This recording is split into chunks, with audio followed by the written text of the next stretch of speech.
She log on, camera on, let it breathe. Reads the facts and she cuts through the weeds. No fake smile, no borrow ring. If it's bogus, she gon' say that thing. Black queen in her own lane. Speaks her mind, don't chase no fame. Got a joke, got a point, got class. If the room gets in, she still talk fast. But she don't flinch, she don't fall. If the truth get ugly, she let it show. And the ones who talk loud still watch her glow.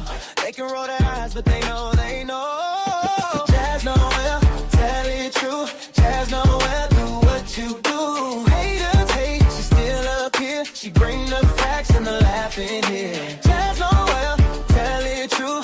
Jazz Noelle, do what you do. Never phony, never small. Stand up tall, she says it all. If the clip don't match, she rewind. If the story shaky, she draw the line. She can roast real clean, keep it sweet. Then hit that point like, baby, please. Always ready with a side-eye grin. Call it out, then she dive back in. Her voice got weight, her wig got spark. She leave that room with a bigger heart. She don't. Yo. If the truth get ugly, Happy Monday. and the ones who talk loud, We're back. watch her glow. They can roll How you doing? Come on in here. Come on in here. Y'all can hear me? I'm turning the music down. That's our jam, y'all. Maybe do I need to do a new song with the Jazz Club in it? You know what I mean? Should I do that too for y'all? So the Jazz Club can have an actual anthem too. We're thinking we're growing. Welcome back to the channel, y'all. Welcome back. Let me make sure I got the levels right. Turn this echo down. Turn it up for y'all. Thank you so much for pulling up. Happy Monday. Welcome back to the channel. You already know what to do. I need you to like this video. Okay. Like this video as soon as you walk in. Like the video. Hype the video once it's all said and done. Leave some comments. Let me know your thoughts on today's show. Make sure you share. Turn your notification bells on. I didn't really make no announcements about me going live. I just queued up the video ready to go. But make sure you turn your notifications on so you can always know when I'm going live. Share the video. Subscribe if you haven't yet. And also, if you want to support the channel outside of Super Chats, you can send a cash app at $more jazz, okay? We're going to get right into it. Thank y'all so much for being here. Okay, y'all can hear me now? All right, cool. Cool. Welcome in. Hey, Candy girl. How you doing? Candy, did I see you on a panel recently? Because I was very proud. Because I thought you just homegirl in the chat. You doing panels and stuff. Keep doing it, sis. What's going on, Rod? Nice to meet you. Nice to meet you. Welcome back. Thank you for being here. Thank you so much. Biz Shorty. Yeah. Get you a Celsius, get you a coffee or something. Okay. It ain't even that late for you to be falling asleep and doing all that other stuff. Okay. So come on in. Stay a while. Get you an espresso martini or something. You know, it's happy hour. I have water today. Okay. We got to stay calm. So y'all, what's going on? What up? How was your day? My day was very productive. Okay. I went to the gym. I did some stuff on the laptop. After the gym, I went and had lunch. Then came home. Y'all know I'm in a play. Oh my God. I got to tell y'all about my play. So I'm in a play on the 28th. I'll probably play the video at the end so you guys can, know more about it and all that jazz. But I'm in a play and it debuts next Friday on the 28th. So after I got from the gym and I went to lunch, one of my castmates came over to run some lines. We're going to be running lines all week, but we're just trying to get in some extra rehearsals before everything else so we can work on our scene and we lock it in. Y'all, I'm nervous. It's a lead role. It's been a while since I've been on a stage in this capacity. I've been on stages, obviously, just as a singer performer, but now I'm about to be acting.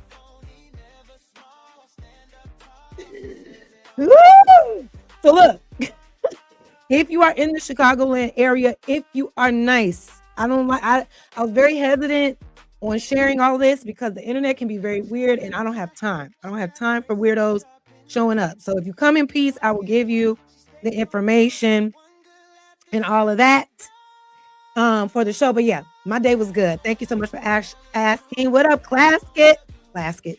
What up, Classic? My Chi-Town brother. What's going on, gang? Thank you for being here. All that jazz. Exactly. Biz, I see you. See, that's why you got that ranch. That's why. What's going on, Candy? Yes, again. Thank you. I appreciate it. Thank you. Shut up, Biz. Don't make us look bad. Look, I can't make nobody look bad. Okay, I don't want to make the director look bad, the production look bad. So I'm gonna be on point. Auntie Jazz gonna be on point. I promise y'all. I can't fail. I can't do this. I mean, I can't fail at this. All right. So anyway, we'll get back to that later. Let's get into the show, right? So you see the title of the show, right? So I know you guys have probably seen. Let me turn the music down just a little bit more. Let me know if you can hear me okay. I know you guys have seen the drama that's been going on with Tasha K recently, right? She made some very weird comments in regards to FBA. Now, for those who don't know, FBA stands for Foundational Black Americans. Now, I will be honest.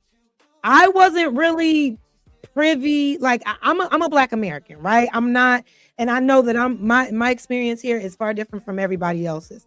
But learning more about the FBA, you know, and who's a part of this lineage, that is, you know, this organization or whatever you want to call it. We'll get into all of that.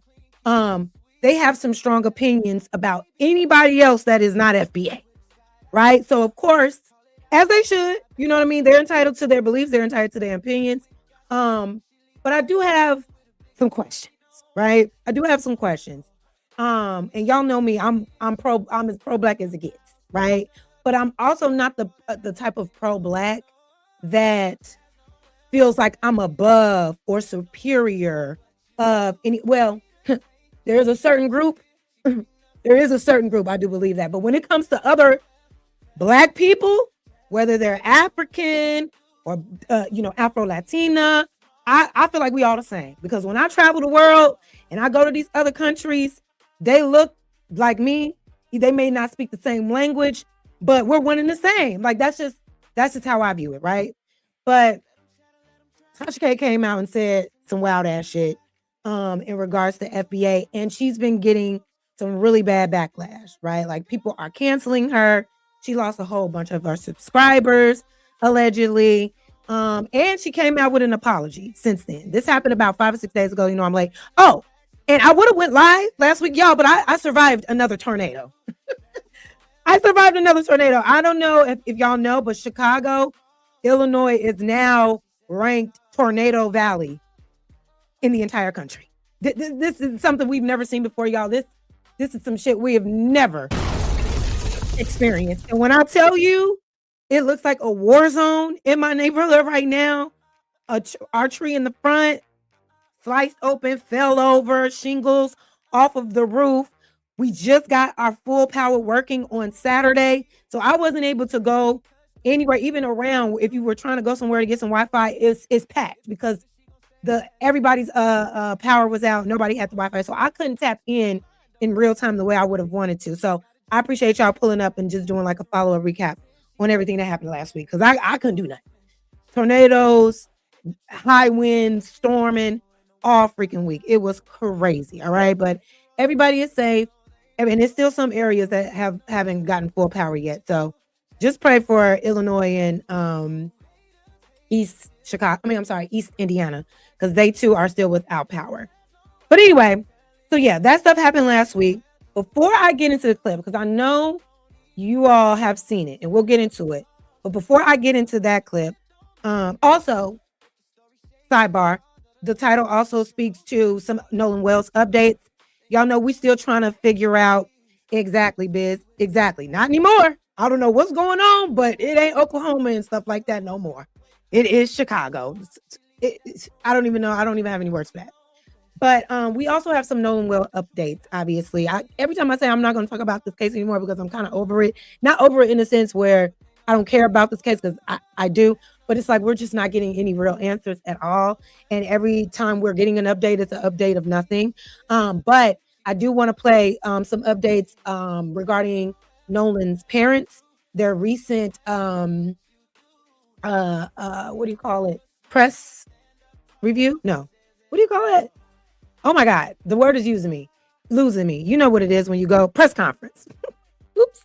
They just had a recent press conference, and in this one, the mama and them was doing a little clapping back at them friends, at that DA, et cetera, et cetera. So we're gonna get into all of that. I won't hold you for too long, but we'll see. You know, Auntie likes to talk. But before we get started, make sure you like the video. Make sure, right, exactly. Exactly. They my ops. Something going on. I honestly think like Mother Nature is pissed. God is not pleased with the world. And I just feel like things in nature are happening because the frequency and the energy is off. But that's a whole nother rabbit hole. But before we get into it, y'all make sure you like the video. I'm gonna pull up a little history on what FBA is before we get into everything else. Okay, so follow me. We'll get into everything as we should. I'm gonna go ahead and pull up this first video. This first video is hold on. It is by the amazing Lucas. I don't know if you guys are familiar. What's going on, Magnetar? Thank you for being here. I know you got a lot going on, Mag, so I appreciate you pulling up. Let me go ahead and share the screen.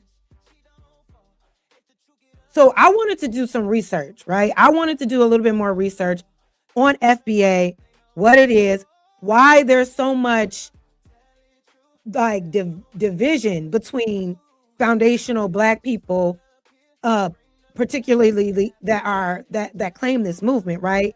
Why there's so much division between them and everybody else. So I got to, researching some different videos, and I just said, I kind of searched like, what's the history of FBA? Like, what is it exactly? And I found this really good video by the amazing Lucas. And he really breaks down what it is, right? So his title is FBA, the Pros, Cons, and Controversy. Now, mind you, he did this video about a year ago. So this is not new in the space. It's very new for me because, like I said, I didn't know we had a new name. I didn't know we had a new name. People probably know FBA. How serious this name was in order to be considered, a foundational Black person, right? I just thought it was a given. But even what I'm learning is that even with foundational Black people who identify as FBA, they don't even like mixed niggas, right? They don't even like people that may have white mothers or white fathers. They feel like if you have any type of white lineage, because FBA is about the lineage, right? So you got to be a straight descendant of chattel slavery to be considered that. And if you have any white in that blood, the FBAs ain't fucking with you. They ain't fucking with you like that. Especially if you say something against the movement, right? That's just what I've been observing. Please don't come get me. I love everybody except for some people. Okay. Y'all should know by now who I'm talking about. So without further ado, let's get into this first video, and then we'll get into what what Tasha K said, what some other people had to say, and her apology and whatnot. So ride with me, like the video, and let's get to it. Thank you for being here. As fulfillment by. Okay. Let's talk about it. Oh my goodness. So most people probably know FBA as fulfillment by Amazon, but we are talking about a different type of FBA here, and that is foundational Black Americans. And from my understanding, these are foundational Black Americans who are descendants of chattel slavery here in this country. So one of the things I wanted to talk about are the pros and the cons of this lineage, of this force that is seen quite. I'm going to speed it up now, y'all. This is just a little bit. Just give us some time, okay? Walk with me, talk with me now. I'm gonna speed it up just a little bit so we ain't here all day. The video only 18 minutes, but still, I like the speed up feature, the sped up feature now. It's like, yeah, let's get it done. Let's get it done. Let me speed it up just a little bit. All right, let's go. Online. I beg your pardon? The first pro I will say is the concept of delineation. And I don't have any problem with delineation whatsoever. I think that is absolutely a strong pro and probably the biggest pro out of all of them. The reason being is because upon that delineation, there is no more people of color. There is no more minority, because those terms are often, interchangeable. And sometimes they evolve because a minority, white people can be a minority.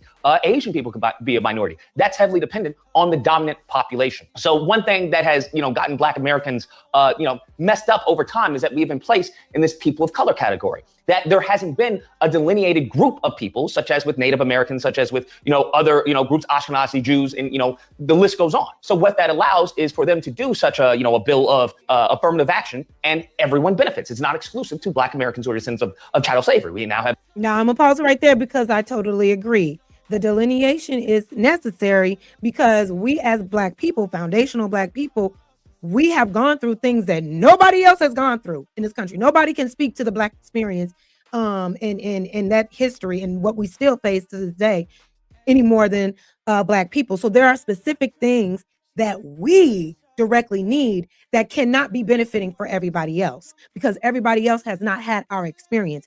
Nobody else has experienced chattel slavery in America. Nobody else experienced Jim Crow the way that Black folks are. Nobody else experiencing hangings, lynchings, et cetera, et cetera. We don't even have a fucking hate crime bill. Okay. We should have been the first ones in line. We were the first ones in line, and we still are the last to receive anything to repair any of that. Right. So I agree with the FBA, that pro there that is saying, hey, we need delineation for progression. We need delineation so we can say, hey, we are the people that have gone through these specific things, and now we need tangibles in exchange for our vote or in exchange for our tax dollars or whatever or what have you. Specifically, this is what we're going to need in order for us to do that. So I'm okay with that in the FBA part. So I agree with American Lucas, amazing Lucas. When it comes to the delineation part, but let's keep going. Veterans, we now have handicap, we now have this, that's what happens. And as we see throughout this country, that is what's happened consistently, is that the bills that, ostensibly were used to benefit us and, exclusive for us was never the case. Damn. And you see how other people have benefited from our disadvantages, from our grievances, from our history, even still today. So when it comes to delineation, I don't have an issue with that because now we can actually have some legal recourse there. Because now instead of affirmative action being for everyone, now we can have affirmative action for Black Americans who are descendants of chattel slavery, this specific group. Now we have reparations for this specific group. Now we have education laws for this specific group. Now we have loans, we have grants, we have scholarships for this specific group. He's out of line, but he's right. It can be discriminatory according to law as long as it's narrow in its scope. And that, by delineating, that's how you do it. The second benefit that I would say to the FBA, movement or whatnot is a sense of unity and mobilizing. And we've seen this, or at least I've seen this time and time again, where, you'll have two random Black people, but there is a unifying term, which is FBA. That is, hey, they say they're FBA. The other person, they says they're FBA. And now they're like the best of friends. Oh yeah, brother, we got to do this. We got to make this happen. FBA strong and everything, right?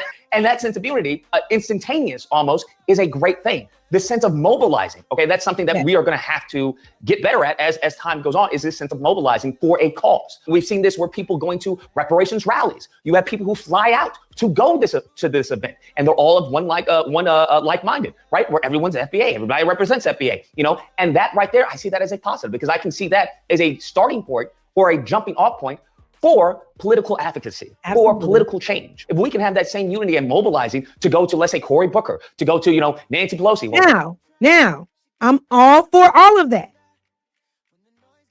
Are we doing it? Because here's the thing. I know we do a lot of talking on the internet. This also goes on me too. But as foundational Black Americans, are we unifying and mobilizing enough to actually affect the change that we need to see? Are we actually boots on the ground with the energy of our ancestors who actually got some shit done at their own expense, right? Do you all think that we are that unified and mobilized in 2026? Just sit with that question and answer it later. She's no longer present, but Chuck Schumer, or to go to, let's say a Kamala Harris, to go to these individuals, who want our vote or who are advocating allegedly on behalf of us, or go to, an Al Sharpton, like, hey, listen, this is what we want. This is what this community wants. That unity and mobilizing makes everyone on one accord. There's no breaking of ranks. Everyone's on one accord. Secondly, that mobilizing, now we show that, hey, there's a face behind this vote. There's a face behind this community. These are the faces, and we move. We move like this. We are mobile like this. We can, we can mobilize it here. We can mobilize there. And here's the problem. It's the lack of mobility And the lack of unity is what's preventing the Congress, the progress, because they don't see us unified enough to take us seriously, right? Let's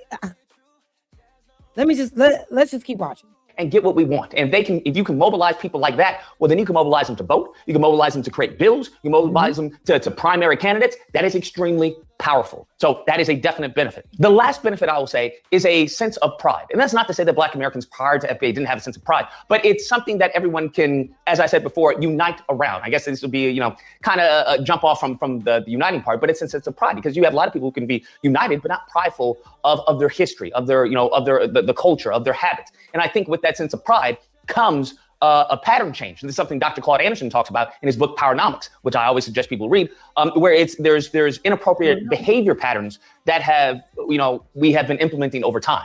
And along with that pride, if you believe, hey, you are descendants of chattel slavery, you believe you are foundational to this country, if you lean on your ancestors and, hey, this is what our ancestors did, then there's this sense of pride that you have to hold yourself accountable and in line with the lineage, accountable and in line with with your ancestors. And I think with that weight, there should be some behavior patterns that we should see change, that people aren't so quick to anger or quick to temper, that people are a little more welcoming and understanding, that you give your brother or your sister the benefit of the doubt, as opposed to say, oh, they're trying to trick me, oh, that's a trick bag family, and all this, goofy terminology that people are throwing around. I think there would be a higher standard that the FBA or this group of people hold themselves to. I think that's definitely powerful to give not only a sense of pride to one another, but to change the image that has been marred by these demons, by this lineage of evil, to show that, hey, what they are presenting us on television, on film, on print, these multiple mediums is not a reflection of who we are. It's not. That's a fact. Now, my next question, do you all feel that there are enough foundational Black Americans that are pushing against the system of supremacy? Not just talking shit online, but literally pulling up wherever we need to be pulling up at and actually affecting change. Are we doing that? Maybe we are, and I don't know. I don't know. Let me know. Because like he said, we're only going to be taken seriously when they see how united we are and how we don't accept anything less, right? And I feel like our people can be infiltrated too much. And I also feel like we're too comfortable, right? We're too comfortable and a little too complacent, and we're not willing to give up convenience for the greater good. So while what he's saying is absolutely true, the idea of this lineage of foundational Black America is great. I'm questioning, okay, now that we know how powerful we can be, we have delineation, we have unity and mobility. What's next? Is all I'm saying. What's the next step to get it done? Reflection of this group of people. Having said that, there are some cons, bro.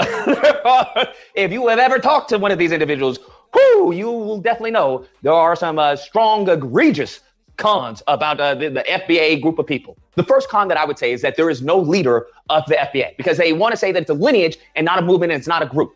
Even though there is definitely a founder of FBA, it's copywritten and everything. So without a leader, there is no structure. And without structure. Boom. Now I had a debate. Well, actually, one of my moderators, he's not here right now, but we were debating about this because I couldn't understand. Okay, let me back up a little bit. Calling FBA a group, big no. They don't like that. I'm learning as we go. They don't like being called a group, right? They say, no, we're not a group. We're a lineage, right? But in my mind, and this could just be the way my brain works, I'm like, but we're still a group though. We're a group of foundational Black Americans with lineage through chattel slavery. There's no other group like us. So I don't understand why it's always like, don't call us a group, but it's like, we need to be the group in order to have the delineation, right? Isn't the word group and delineation kind of like synonymous, right? Because the delineation means this right here, you're delineating this from that. That's the same thing as a group, is it not? I don't know. Maybe I'm tweaking. But the fact that he said, It's okay. Some people be busy. He probably pull up soon. But like he said, and that's another thing. That's another thing that I wondered, okay, well, who leads this group? Well, FBA says they don't have a leader. But Amazing Lucas kind of breaks down why not having a leader for such a lineage like FBA, why it would need a leader or a group in order to be effective. But let's see what he said. There's no movement. And what many people are conflating is movement for progress. So without a leader, it's just a bunch of people identifying as FBA. You FBA, I'm FBA. Okay, cool. Whoop-de-whoop. And, it's just it's nothing more than a circle jerk. And that's unfortunately what many of these, these conversations have become. It's nothing more than people identifying as such, but no progress is being done. And when I mean progress is that there is a goal in mind and that there is progress being made towards that goal. Nothing is happening. That is unfortunate, because there's a lot of potential there that's just being squandered because nobody has a leader. There is no one to look up to. So if there's no hierarchy, then everyone's a leader. And that's where we get problems. And when everyone's super, no one will be. And the second con I would say right now is that there is a hyper focus on immigrants. Okay, the term is tethers. Everyone's a tether. If you don't agree with an FBA, whatever it is they're saying, you're a tether. Oh, you're a tether. Let me see your. Right, and that's another thing I don't understand when it comes to the FBA movement, because why we got issues with immigrants? I mean, I understand, but let me be very clear. There are some immigrants that come over here with their nose in the air and feel like that they are better than us and have weird shit to say. I get that. You're not going to come over here and talk shit.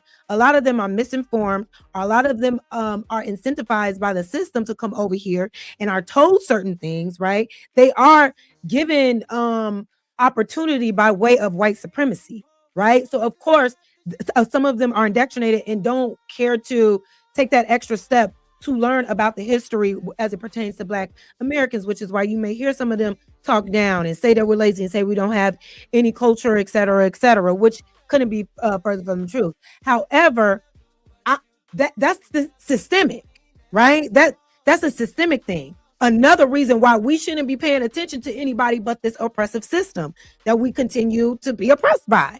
Right? They bring other people over here, bring other Black people over here, whisper weird shit in their ear, have them propped up while we get shit, and then have these other people walking around. Well, we need to go at that system. Same with music and the entertainment. Everybody want to cancel artists and people and people who listen to certain things. Well, there are certain images and certain sounds that are purposefully being perpetuated through mainstream media that have nothing to do with us. That have nothing to do with the artist. A lot of them are bound by that machine.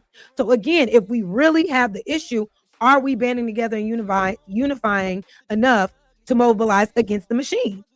If it is not, if we're trying to control our narrative, are we taking every step needed to control that narrative? Let's keep going. Who are your parents from? Where they come from? It's a very just aggressive way of trying to dismiss any type of contrary opinions or any type of contrary thoughts or perspectives that may be a foreign to this group of FBA. So they constantly say you're a tether. That's the go-to accusation when they don't like what you say. Hold on. Let's read that. And I do hear that a lot. Everybody is a tether. There's a guy named Deontay Kyle that I follow from the Grits and Eggs podcast. Love their podcast. Love how intelligent this Black guy is. But he actually came out and made some weird statements, I guess, against FBA, criticizing them. One of the things I kind of got from what I heard he said was basically criticizing like, y'all niggas not really doing anything though, but you want to scream at immigrants, you want to scream at everybody else, but what are we actually doing for the people? I did hear him say that, but I don't necessarily, I feel we could be doing better. We can be doing better in the name of our benefit, right? But anyway, let's read what this says real quick. It says the irony is that every FBA is only FBA based on their word. There is not a test required to label yourself as FBA, right? And then again with Deontay Kyle, he said everybody was cool with him when he was saying everything. He said the one thing about FBA, and now he's being attacked as well. I haven't really seen him that much being canceled, if you will, like Tasha K is. But people are like, well, his mama white. You know what I mean? So that's why he said that his mama white. And it's like his mom was biologically, yes, white, but he was adopted by Black parents as a child. So he only has ever been identified as a Black man. The world has seen him as a Black man. This country has seen him as a Black man. He's only ever had the Black experience. So are we saying that, you know, what if my mother is a descendant of chattel slavery and she ends up with, you know, I don't know, someone else who isn't? Am I no longer FBA? So it gets very confusing. And it seems like this is a very serious thing that you have to, you know, you have to be aware of if you want to claim FBA according to their standards.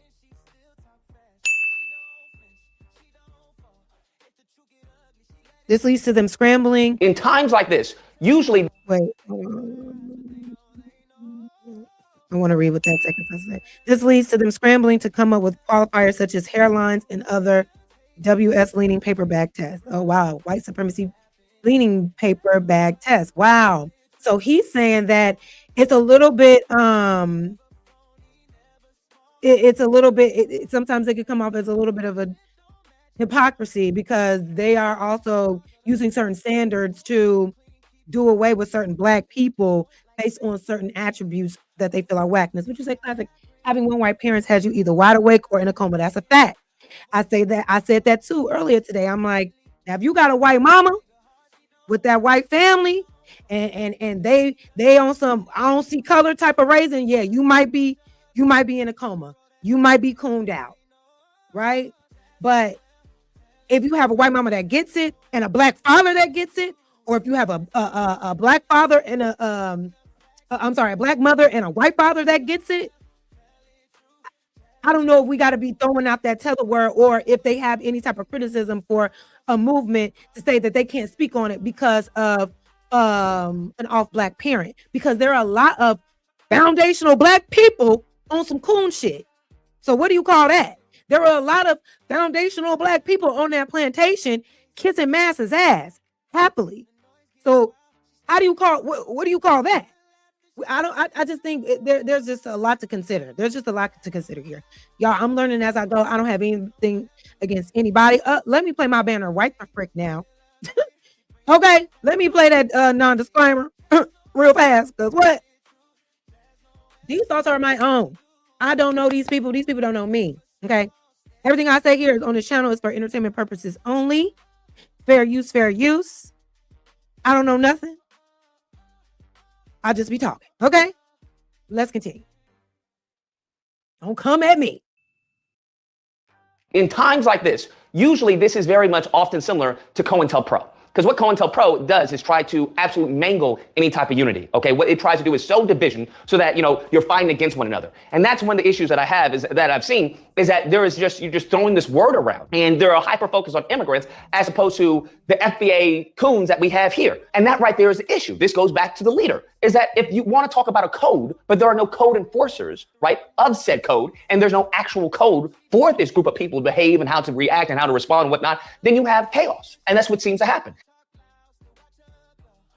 Is that you have people who are running around saying that they're FBA, acting a fool, being belligerent, you know, being completely inane in some of their, you know, talking points, whatnot, and that is seen as a negative representation of the group. And when that happens, it completely destroys the image of that group. Whether or not you like it or not, that is what's happening because there's no leadership. There are no guide rails. You have people who are just running around saying anything and everything, but identifying as FBA. And what they say is, you know, just a bunch of idiocy. But Brondo's got what plants crave. It's got electrolytes. So now you have people who have identified FBA as a group of idiots, as a group of, you know, xenophobes, as a group of this, as a group of that, because there is no quality control. I'll say that. There's no quality control over who is FBA or what FBA gets to say or where they, you know, where they get to say and yada, yada. So you have a bunch of people just hooping and hollering all over the internet. And that is a very big problem. It's a very big problem for anyone who may be, you know, interested in the group, because if the image of the group is already marred, then you don't want to be attached to that. Having said that, I would think that the focus would be on the white supremacy, right? If anyone, if you want to do any type of pruning of Black people, I would think the pruning would be within Black Americans here in the country. And the third con that I would see to the FBA movement, or, you know, lineage, whatever they want to call it, is that there is no political understanding. If you have come across any of these FBA individuals, they usually talk in talking points, or they're usually regurgitating things they've heard from the founder of the FBA or from other individuals. And there's no sense of political awareness, right? They don't know anything about Congress. They don't know anything about the three branches of government. They don't know how a bill is formed. They don't know how to get bills. Damn. They don't know who their representatives are. They don't know who their mayor or their governor. They don't know anything about politics, but yet they want to talk about politics. And that's where the disconnect comes with a lot of people, because they talk about, oh, we want to have, what is it? Hashtag cut the check, hashtag cut the check. And it's like, well, how do you get this hashtag cut the check? Have you thought about the numbers that are needed to hashtag cut the check? How many people in Congress do you have that are for reparations? What's the marketing plan to get right? And that's my thing. The FBAs are really mad at a lot of people, but like, what we doing, babies? What we doing? You know what I mean? Like, what are we actually doing? I'm here for it. I've been saying this. Let's come together right now. Okay? We need this. But are we doing it? I don't know. You said, well, who thinks we're stupid? You think this guy, Amazing Lucas? Why you say that, Alonzo? I don't, who thinks we're stupid? The mass, group of people, the constituents of the members of Congress, to get them in line, to get this to be a movement where everyone sees this as a benefit to the country, as opposed to, oh, they just want handouts, right? There's a lot of planning, there's lots of structuring, there's a lot of organizing that goes into, a movement like reparations. It goes into certain things. And these people, based off of how they talk, they're completely ignorant of that. They just want it to happen. Now, I would have to fact check this. Again, this was over a year ago, and we know some, some heavyweights. Some heavyweights. Well, I think he was saying that what are we doing as it pertains to those three branches of government to advocate for ourselves as a lineage. I don't think he's questioning if we know the three branches of government. I think he's asking, what are we doing to move these branches of government for our benefit as FBA? That was my interpretation, right? So, but thank you for responding, Alonzo. But like I was saying, what his last statement was, I'm not going to sit here and back what he's saying. I really don't know. I would have to fact check if what he's saying is true, that all of these people here are just talking out the side of their neck and not doing anything, boots on the ground. Like I say, I haven't seen it. I try to keep my ear to the streets a lot. I know all the movements going on in Chicago. You know what I mean? I know what's happening here, but I don't know if there's a nationwide movement as it pertains to that. You know what I mean? And you say you heard it. Okay. All right. Well, did he say we, or did he say the loudest people that are speaking for FBA on the internet? Right? So did he say we, or did he specifically say the people on the internet? Because that's what I heard, friend. That's what I heard. I didn't hear everybody that identifies as FBA are all idiots. No, he's specifically talking about the ones online and their talking points. That's what I heard. Do it now. You did for the people. You did for the, do for us.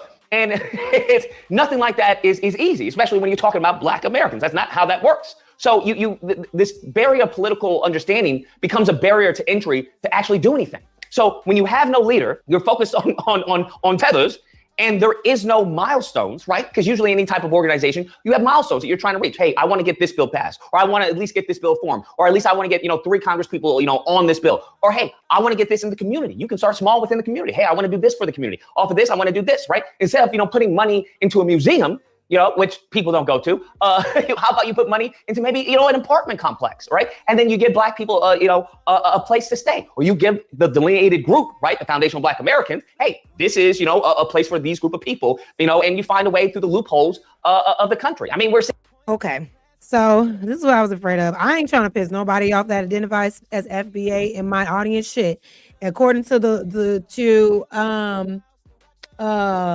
definition of FBA, I am one as well. Now, I do have Native American lineage as well, but I think it's all encompassing. Oh, so now Lucas is a tether. Where are you from? Where is he originally from? He's a tether now too. And see, this is the thing. What does it make me? What does it make me if I also believe that we can be doing more within the political system as a lineage to get things done for our lineage, to actually have plans put in place that we can present, right? Regardless of how hard it is, how hard it takes, at least we have a plan in place to present to Congress, to present to these judicial systems to fight for ourselves. I'm gonna go back just a little bit so I can hear what you're saying, because here's where I think it's getting here's where I think where it's getting convoluted. We're going away from what we really need to be talking about, and we getting, I am kind of new, Alonzo, at least into these streets over here, especially the political side of things. We're getting caught up in semantics, right? We're getting he said we don't know. Okay. He's responding based off what he has seen as far as being online. But again, there are a lot of other foundational Black people that may feel that way. So are you assuming he's everybody else is tethered too? Do you only think tethers have this mindset as it pertains to what this lineage of people, what our lineage is doing? Because I would disagree with that. I'm not a tether, and I agree with some of these talking points. So I don't know, and I don't know. And why isn't it his fight if he is seen as a Black American in this country and is living the Black experience? I'll look more into his lineage, but to say that it's not his fight, but that doesn't mean he can't speak on it. We like when other people come and advocate for us and speak on our fight and our plight, right? So why is it so bad if there is another Black person who may not be from America or who may have a different lineage who speaks to advocate for us? The Panthers had all type of people in their organization. If you was down for the fucking cause, you down for the cause. They didn't say no, only niggas only. They had whites up in there, they had Asians in there, they had Hispanics up in there. Anybody that understood the fight that they were up against and was willing to use their privilege to dismantle it, that's what it was about. And I don't understand why we as FBA can't be that way as well. We're not letting everybody in. It definitely should be a vetting process, obviously, but shit, we gotta vet our own at the same time. Because it was one of us that killed Malcolm. Some of us are always being able to get used to infiltrate our movements to take it down. So there's so much vetting we have to do on both sides. We can't just get caught up on one end when we got all this going on the inside. You said what? Like, who give us names? Who speaks for us? Name them. Who speak us? Who get? I'm not saying it's not enough. It's not enough people, but I'm saying I definitely see some people that happen to be white speak out for social and racial injustice against Black people specifically. I follow them. I follow them. They don't fuck around. They use their privilege to literally dismantle the system. So they may not be loud enough, and it's not enough of them. But it definitely goes on. But let's keep going, y'all. Thank you for being here. Like the video. And it was white people. We're talking about, hey, this is for white people. This is a white town for us and with our culture, yada, yada. I mean, if you got white South Afrikaners in South Africa who have places that are strictly for white people in there, and nobody who's not white can enter. So there has to be a sense of community. That community in these areas, that can be focused. That can be a target, right? Where you have BLM, if they can have chapters, why can't FBA have chapters throughout the country? Why can't that be shown as a sense of, hey, there are a group of people who are descendants of chattel slavery in this country, who aren't immigrants, who aren't, a people of color. There's a specific group of people with a specific lineage that have a specific entitlement to this land. There's a specific relationship with the country. And, these are the chapters in this community, right? In Philly, or, in Georgia, right? In LA. That can happen. But as I said before, one of the biggest cons is that there's no leader. There's no one organizing that. There's no structure to this. It's merely a word that people say to say, I'm FBA. That's it. And it could be so much greater, that so much can be done, but without a leader, without any organizing, without any planning, without any strategizing, without any understanding of the political landscape, it becomes a cesspool of degenerates and loudmouths. Now, I'm not going to go that far. I'm not agreeing with him on the name calling, right? But do you all agree? Do you think that we are like doing what we need to do as foundational Black Americans to go after the system to get things done? I'm genuinely asking. Like, I know our ancestors put in a lot of work. I know we are owed so much, but we also know that when we formulate a group, we have to have a plan. We have to have structure. We got to be unified to be taken seriously. That's why these lynchings keep happening in the way that they do, honestly, because they really look at us like they ain't gonna do shit. They ain't gonna do nothing about it, unfortunately. Because what we do doing about it? You know what I mean? What are we really doing about it? There's a lot I think we could do about it, but I can't even say it on YouTube. I can't even say it on the internet, right? And I wouldn't ever use this kind of platform to open it up for infiltration, or or for people to have eyes on it. No, that ain't the way to go about doing it. But I don't think anything is wrong with what he said. We could be more organized if we want to get certain things done as FBAs. All of our other movements have leaders. Now, did they take out all of our leaders? Yes. Could that be a reason why FBA doesn't want to formulate a leader, or want to prop up a leader of our group because they're, afraid of, retaliation based on the history? Because that'll be valid. But at the same time, there's something that we, there's more that we can do. Would you say, like, no, there needs to be a group of leaders from multiple parts of the country. A singular dominant who just gives the victim of the next martyr. A singular dominant leader just gives. I agree. I see what you're saying. We need leaders around the world to contribute to our movement. And I agree with that. Just gives the victim of the next a martyr. Yeah, I can see that's valid, Classic. Thank you for that. Okay, y'all. So let's get into what Tasha K said. Now, when I heard it, I was just like, girl, this rant, if this is what you mad about, this was so dumb. Like, girl, this is so dumb. It wasn't that deep, right? It's really not that serious. But I want to get into what she said, and y'all let me know. Y'all let me know, right? Now, this is playing the apology. Oh, wait, no. I don't want that video yet. Hold on. Here we go. This is the video I want to play. So we'll get into this video with AT2. Make sure y'all go subscribe to him. I'll go and subscribe myself. He did a really good clip up of what Tasha K had to say. Y'all let me know in the comments what y'all think. It's your boy AT2. Hit that like button, subscribe to the channel, and also make sure you guys hit that hype button down below and give me up the algorithm. Now, we're going to go ahead and get into this conversation that Tasha. So, Classic. Hey, Tandy, how you doing? Thanks for being here, Tandy. Oh, thank you, girl. No makeup shotty. Just a little, give it a little texture. But I agree with this. If there was 10 Malcolm X's, we would have been in trouble. And I feel like we was on our way with that, right? I feel like we were on our way. We were, but they took Malcolm out and it was just like it dispersed after that. How can we make 10 Malcolms now? What can we do to get 10 Malcolms now? I would love to see that. That's what I want. What can we do today, now, with what we have, with what we know, with the knowledge that we have, and what we're willing to do for change, right? Who's going to be willing to step up? Thank you, Tandy girl. Thank you. Thank you so much. Listen. I'm telling you, I couldn't have been around. I wouldn't have been around long back in them days. No. I would have been very violent.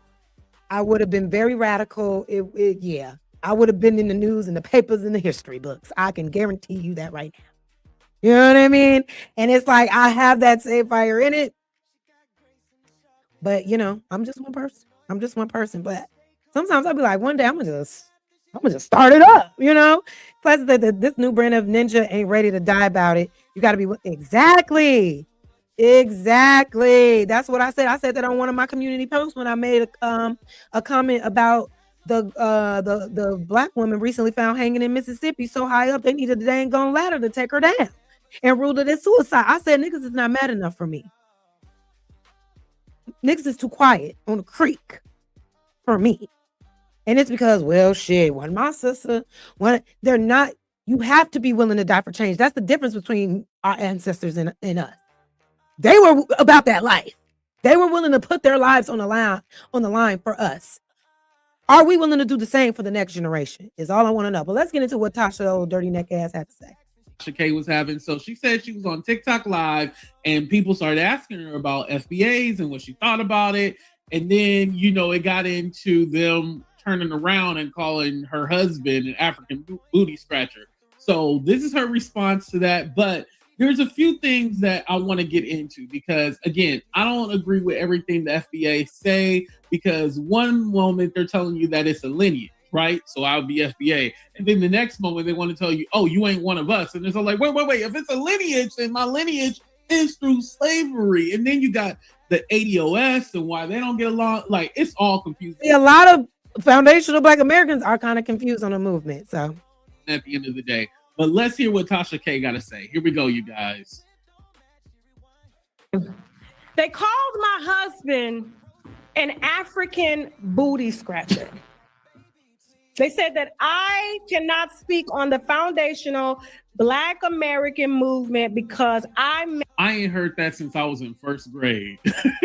Sorry. No, seriously though, like African booty scratcher, the first time I heard that was from other Black people, right? I and it was from, you know, like it was like kind of a thing that was happening as kids. I haven't heard that as an adult, right? I haven't heard that. So the fact that that pissed her off so much, I found that to be very strange. Y'all, I'm sorry to laugh. It's not that married serious. to a booty scratcher.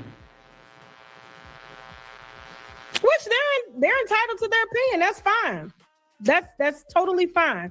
But here's what I think about the FBA movement and any other movement that has to do with Young Pharaoh, Brother Polite, Dr. Umar Johnson, all of these movements that y'all look up to, all these men, okay, that I guess guide you to help elevate your consciousness in these movies. Even Tariq Nasheed, ain't his wife like half white or something?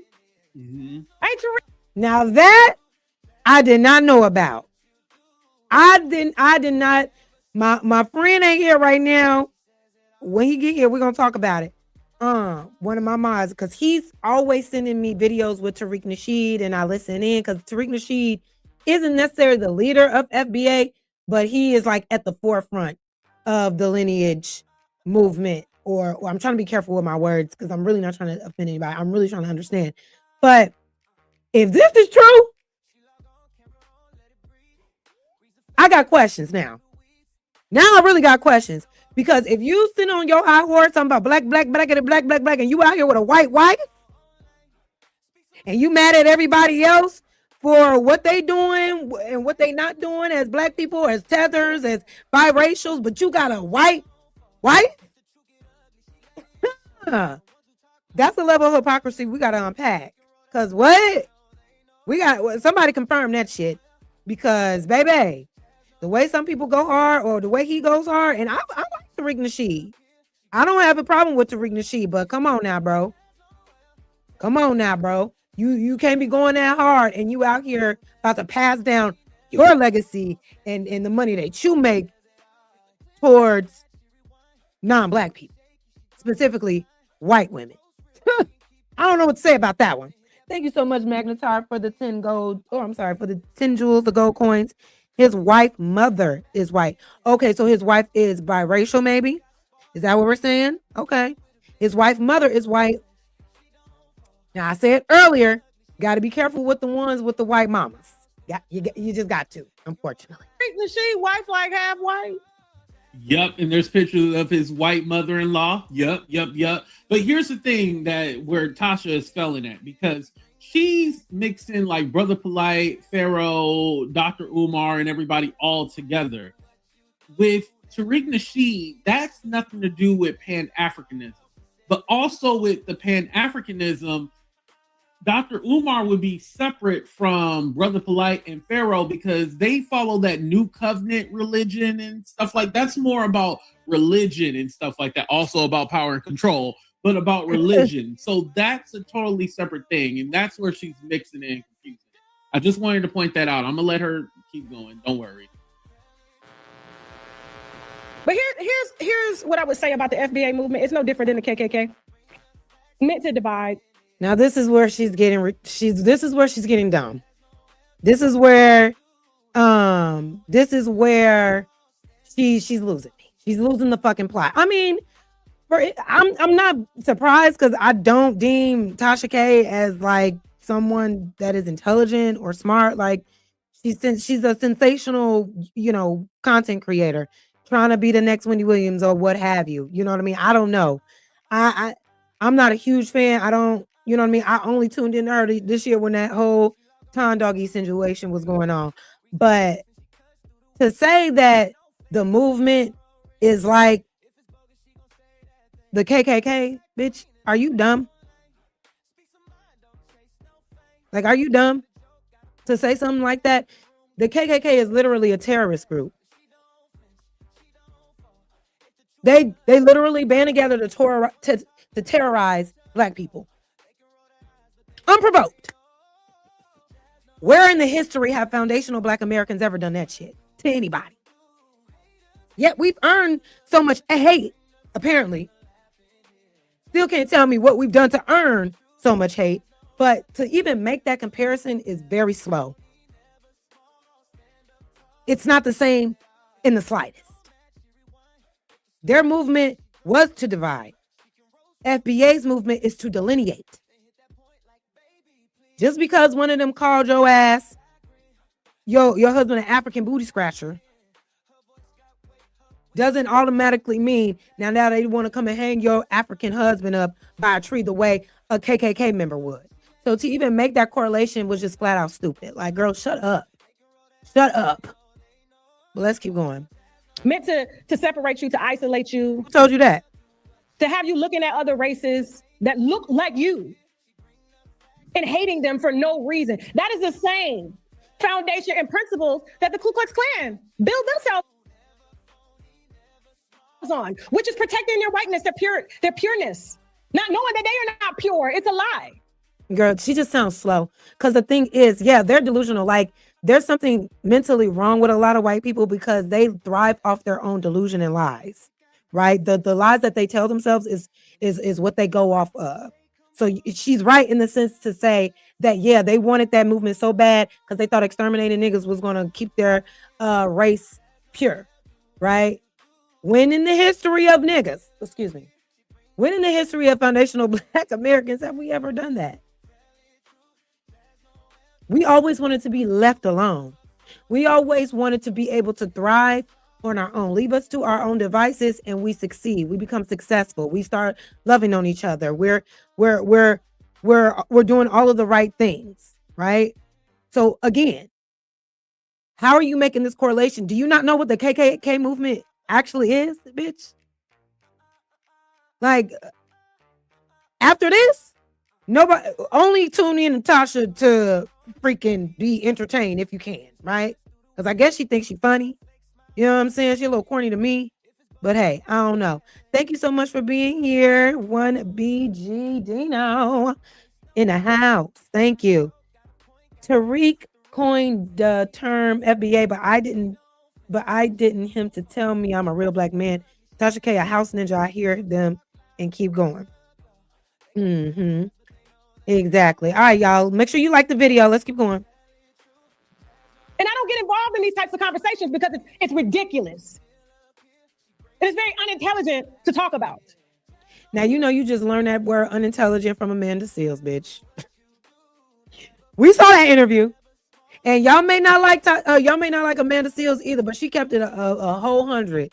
And she used the word unintelligent on Tasha K. Now this bitch want to use it all of a sudden. Girl, I see right through you. To even speak on that, I would deny my own children, my own grandfather, my own mother, just to protect what? A movement? Y'all don't put food on my plate? Y'all don't pay none of my bills? Y'all sit in the living rooms with Bonnie. Well, apparently they do, because you lost a massive amount of your subscribers after you said what you said. So they gotta put food on your table. Like, just shut up. Just stop talking. It's on causing division because you angry. Trying to be accepted no different than a gang on gang crime when you got them little boys in Chicago angry, trying to be accepted. Y'all sit in the living rooms with bonnets on, causing division because you angry. Y'all sit in a living room with bonnets on. That's a stereotype nobody asked for. Why? Why every time you talking to Black folks, you got to refer to a damn bonnet? That was very anti-black, Tasha K. Okay. I see you, bitch. I see you. Angry, trying to be accepted no different than a gang on gang crime when you got them little boys in Chicago or any other city taking each other out over what? Just because you look different, you said something. Girl, shut up. And you know what else I'm tired of? Y'all need to stop talking on Chicago. Y'all don't know anything. Y'all literally don't. No thought is ever y'all own. When y'all always been up Chicago. Chicago's not even on the list anymore for most crimes in America. We're not even there. Leave Chicago alone. Y'all don't know what y'all be talking about. Like, seriously. It's like the go-to. Oh, what about the dudes in Chicago? What about the Shut up. We're not even on that list anymore. Find another example to make, okay? Because it's there isn't any correlation. You don't even care about the boys in Chicago. You don't care about them. It's just always used as a negative talking point to point out black people in correlating them with gangs. I just had to make that disclaimer because people, every time they talk about certain things, you always want to bring up Chicago and you don't even know what's going on out here. And it ain't what it's not what the media perpetuates. We're not even on the freaking list. Now we got adults actually doing this, which leads me to young Pharaoh, because a lot of people are shocked at his downfall. He elevated our consciousness, said that black women, he couldn't stand black women, even though he preached that the black woman was the God. I don't even know where he got that from. That's a whole nother conversation there. And I'm not about to preach another one that here today. That's not why I'm here. What I'm here about is the problem with our people and why we don't get ahead is because we do not take self-responsibility for self. We're always looking at people like this that fall 2 steps short behind us and ride short buses to educate us, to make us feel wanted, FBA, and push others out for no reason at all. And then when they fall from grace, now all of a sudden the government got them. Look at young Pharaoh on TikTok. He on TikTok live right now, but look at him. Y'all lost your damn mind. Okay, I'm gonna go ahead and stop it right here. So Tasha's bringing up a few different conversations, just like I said. I'm gonna stop it right there too, because I also want to point out why she's doing this rant right now, right? Because somebody in her TikTok live just simply asked her a question. What do you feel about FBA? Didn't call her a name. I don't know when somebody called her husband an African booty scratcher. We're going to play another video where her husband wasn't even offended by it, but she was. And she goes into like, why would you ask me about FBA when I have an African son? Huh? So because like you have an African son, you can't speak your thoughts on the FBA movement because you think it's going to offend your African son? I don't understand that.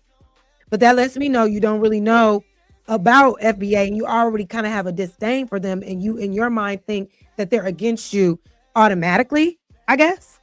So you feel like you can't even, speak your point of view on what FBA stands for. But I don't get that.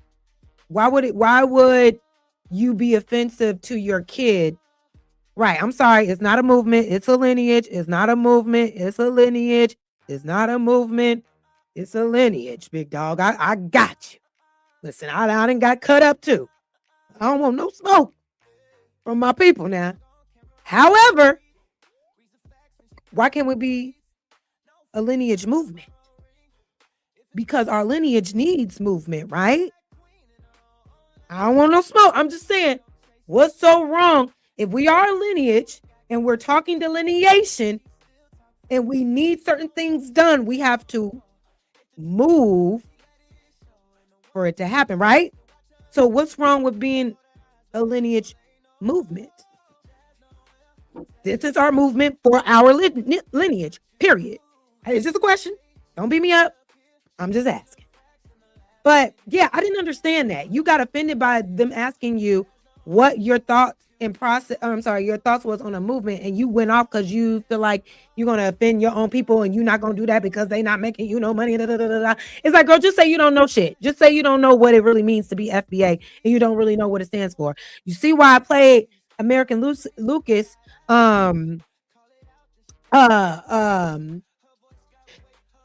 Excuse me, I'm sorry. See, I gotta click the comments off for a second. But you see why I play American Lucas? Why do I say American? Because his brand is American. Anyway, Amazing Lucas, you saw what I played with him because he was able to point out the pros and the cons and what could be keeping this lineage stagnant, right? It's okay to do that. And we shouldn't be offended by that. We should be taking that into consideration and doing things better for our lineage so that we can finally receive what it is that we are entitled to, right? That's just my opinion. I don't want no smoke. What you mean? What's going on, H.A. Machiavelli? Because then that would mean Negroes would have to commit.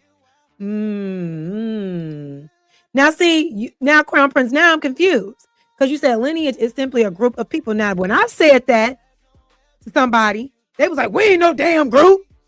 They went off on me. You know what I mean? They went off. They don't. How is lineage is simply a group of people? But when I said that, it was like all hell broke loose, right? Right. Delineation is the movement, but what happens after the delineation? How are we moving the needle with our delineation needs? That's all I'm saying. But honestly, what's and I just want to know, because I understand, okay, being called a group or minority means that other people can get infiltrated. But if we put lineage at the front, then that's what the lineage is. Right? I don't know. Y'all tell me. Y'all know. Auntie don't know nothing. Let's keep going. Able to get in how she was just mixing them all together. But if her point was to show like how these men control people and tell them what to do, and like there's helpless black people looking to conduct, I guess that's where she was getting, right? But a few things with the FBA, like it's not necessarily a hate group. It's not a hate group. Let me not say necessarily. It's not a hate group. It's not even the same, because her FBA is not a hate lineage. Okay. Now, do they have a strong dislike for certain motherfuckers? It seems to be so, but they got a right to be that way. All right. We, as black people, we got a right to be mad. James Baldwin said it best: to be conscious and black in America is to always be in a state of rage. So shit, let niggas rage out. Making that comparison with the KKK and white supremacy and stuff like that, they're not killing nobody. Right. Dummy. They're not out here burning down schools, churches, homes. Like, that's a completely separate thing. It's kind of like when I hear people say, oh, you're a black supremacist. Like, if you talk about black positivity or black things, like, oh, you're a black supremacist and you don't like white people. And it's almost like she's caping for them, because she even used her white supremacist MAGA talking point when she was all like, yeah, in Chicago, they're killing. No, talk about Florida where you live. They kill people. There's gangs, there's black people in Florida too. Just like I would bring up a situation in Oakland where I live. Like, I wouldn't bring up that was ignorant. But on top of that, it's all like, you know, there is a serious conversation to have when it comes to immigrants from Africa, the Caribbean versus Black Americans, because there is tension when it comes to, okay, you got these people in our neighborhoods, the way they talk to us, disrespect us, and those kind of things. Right. Also, the help that they seem to get from the government compared to people who were born here, right? So there's a conversation about that. And again, that's not their fault, and it ain't our fault. It's the system's fault. So can we focus our energy on the system instead of worrying about Africans and what the fuck they talking about, how they feel? They've been indoctrinated. You know what I mean? They're indoctrinated. So we need to stop wasting time on those that are indoctrinated and spend more time at dismantling the system, in my opinion. Right? And they come over here and do wild shit too. Number one scammers. But let's keep going. I think a lot of it is heightened for salaciousness and to get clicks and views and to make people angry and divisiveness. Yes, I definitely do. But there is a real conversation when it comes to that kind of stuff, because now Black Americans, and I'm using Black Americans and not FBAs because, again, y'all will change your names in the next couple of years, but whatever. But with Black Americans, where there is that real tension and there is that real concern, where when we talk about reparations, we're talking about reparations for us, the descendants of slavery. This is where you get into the ADOS and stuff like that, right? And it's all like, what policy or what things benefit solely Black people? There is no policy or any kind of laws that just benefit directly Black Americans. There isn't. You know, a lot of people be like, oh, well, there's food stamps, Section 8. White people are the chunk of that. You know, they're the majority. Because let's also talk about how they wouldn't create something that solely only benefited us. Like, if it was true that all Black people get Section 8 and welfare, like, trust me, that program would be canceled. They already try to defund it, but that program would be slowly canceled. Like, it would be no more. And so Tasha is coming from a very defensive place because, again, her husband is African and then so is her children. So it's all like, oh, well, I'm not going to disrespect my mother. And it's all like, it's a larger conversation than you just thinking like, I'm defending my family against y'all and stuff like that. Right. That was weird to even say. Like, how would that be offensive to you just speaking on it, right? Let's go ahead and get into her apology, right? Because I thought it was very interesting that, you know, she had a change of heart very quickly. You know, she said what she said with such vigor and passion. You would think she would just stand on her business. But of course, she saw them numbers go down, right? So she had to backtrack. She had to backtrack a little bit. So let's get into this next video. Shout out to AT2. But we're going to switch it up because I think he just gives the rest of his own commentary. Shout out to him. Thank him so much. And thank y'all for being here. Let me say, go ahead and give y'all a round of applause. Okay. The Jazz Club loves you. Loves you. Oh. Okay. Let's go ahead and get into the apology video. Now, this video I found very interesting because now I don't know who this content creator is. Y'all just be searching stuff and finding different things. And then I'm like, okay, this will work in the show. So I don't know if this person is a tether. I don't know anything about his background, but I found his comment to be interesting because this is the first one where I saw someone saying that she didn't have to apologize. And I'm like, don't see that often. So this person, Neferkari T. Desalinas, who has 40,000 subscribers 5 days ago with 9,200 views, said why Tasha K should not apologize to the FBA movement. So this video is going to play her apology, and then he's going to give a little commentary too. So let's go. To anybody that felt offended by me referring to FBA as a KKK, to anybody that I've offended, I didn't mean to offend you.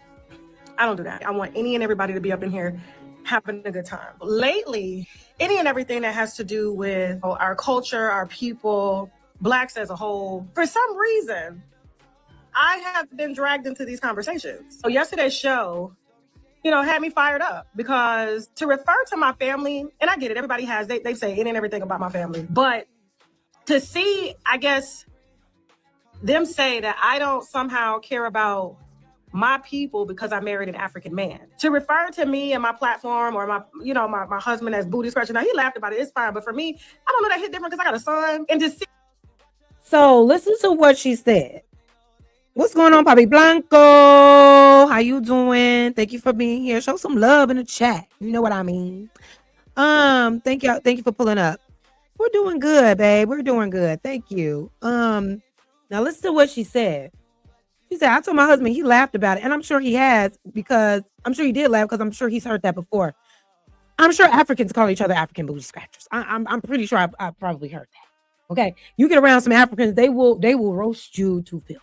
Okay, they heard that. That mouthpiece.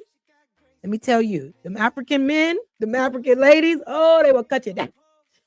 So I didn't like African men. It's like, okay, but she got really offended by this. And I'm wondering, like, what's the deeper, if your people, your husband, your son, nobody else was offended, you as a foundational Black person, why did you get so offended? Like, okay, you're defending your family, call them African booty scratcher, but it's like, was it really that deep for you to go on the rant that you went on to then try to make it seem like Black Americans that are of the lineage of FBA is similar to the KKK? Like African booty scratcher got you that fired up? That's weird. Okay. Our own Black people, like, that's cool. That's cool. So here's the thing. And everybody's entitled. Let me go back a little bit. Different because I got a son. And to see our own Black people, like, that's cool. So here's the thing. And everybody. Oh, she's Bahamian. I didn't know that. You said they try to roast, but they fail. I mean, listen, I just think if you're Black, you know how to roast anyway. But hey, maybe that's been I've heard some good roastings. from the Africans. You know, I have African friends. I've dated African men. So, you know, I've had different experiences. I have homegirls that are African. My man now, currently, one of his best homegirls is an African girl, and she cool as shit. You know what I mean? But everybody, I'm not the type of person to look at an African in America and look at them as the enemy. I really don't do that. I don't do that. And maybe some people feel like, you know, FBAs, that's what they want us to do. You know, look at anybody that isn't foundationally Black as the enemy. And in my mind, everybody looking at us the same. Now, in their minds, right? In their minds, it may be different. They may view us differently. So I get why we have to delineate. I understand. You say ain't nobody call her husband a husband booty crasher. I was gonna say that too. Like, where's the receipt? Show us what happened in real time, Tasha, because this don't even make no sense. Right. That's what I'm saying. Like, a lot of them do. And I get that. I understand. I totally understand. I totally understand why there's issues from one side to the next. Have you done? Yes, I have. A couple times. Shout out to them. Okay, but I'm with an FBA now. Okay. Let's keep going. Everybody's entitled, but here's the thing. I didn't have to react that way because at the end of the day, when I get up here, whether I make $1 or not, and I was unmonetized on this platform for a long time. To anybody that felt offended by me referring to FBA as the KKK, I wholeheartedly apologize. Yeah, we back. Quick video. I'm going to be reacting to Tasha K recent situation that she got going on with the FBA movement. And I'm going to give my thoughts and opinions on why she should have not apologized. But I'm going to also explain why I believe she did. But anyway, so recently, I guess Tasha. Wait a minute. Stop. Y'all being mean in the chat. Oh, my God. And that's what I'm saying. I understand that. I understand the delineation. It is absolutely needed. It is absolutely needed. They didn't come here on the same premises as we did. So they need to be a little bit more understanding. But at the same time, I don't want to use my energy, right? I don't want to use my energy to constantly be going against them when we need to be focused on the master play at hand, which is white supremacy, right? Which is racial injustice. That's where I want our FBA energy to go to. Okay, these Africans said what they said. Fuck them. If they lack understanding, they got anything to say against it. Fuck them. Just like anybody else. A foundational Black American got anything to say about our movement. Fuck them. They can't come over here. They can't come with us. But I'm not about to focus my energy on calling out Africans every 5 minutes.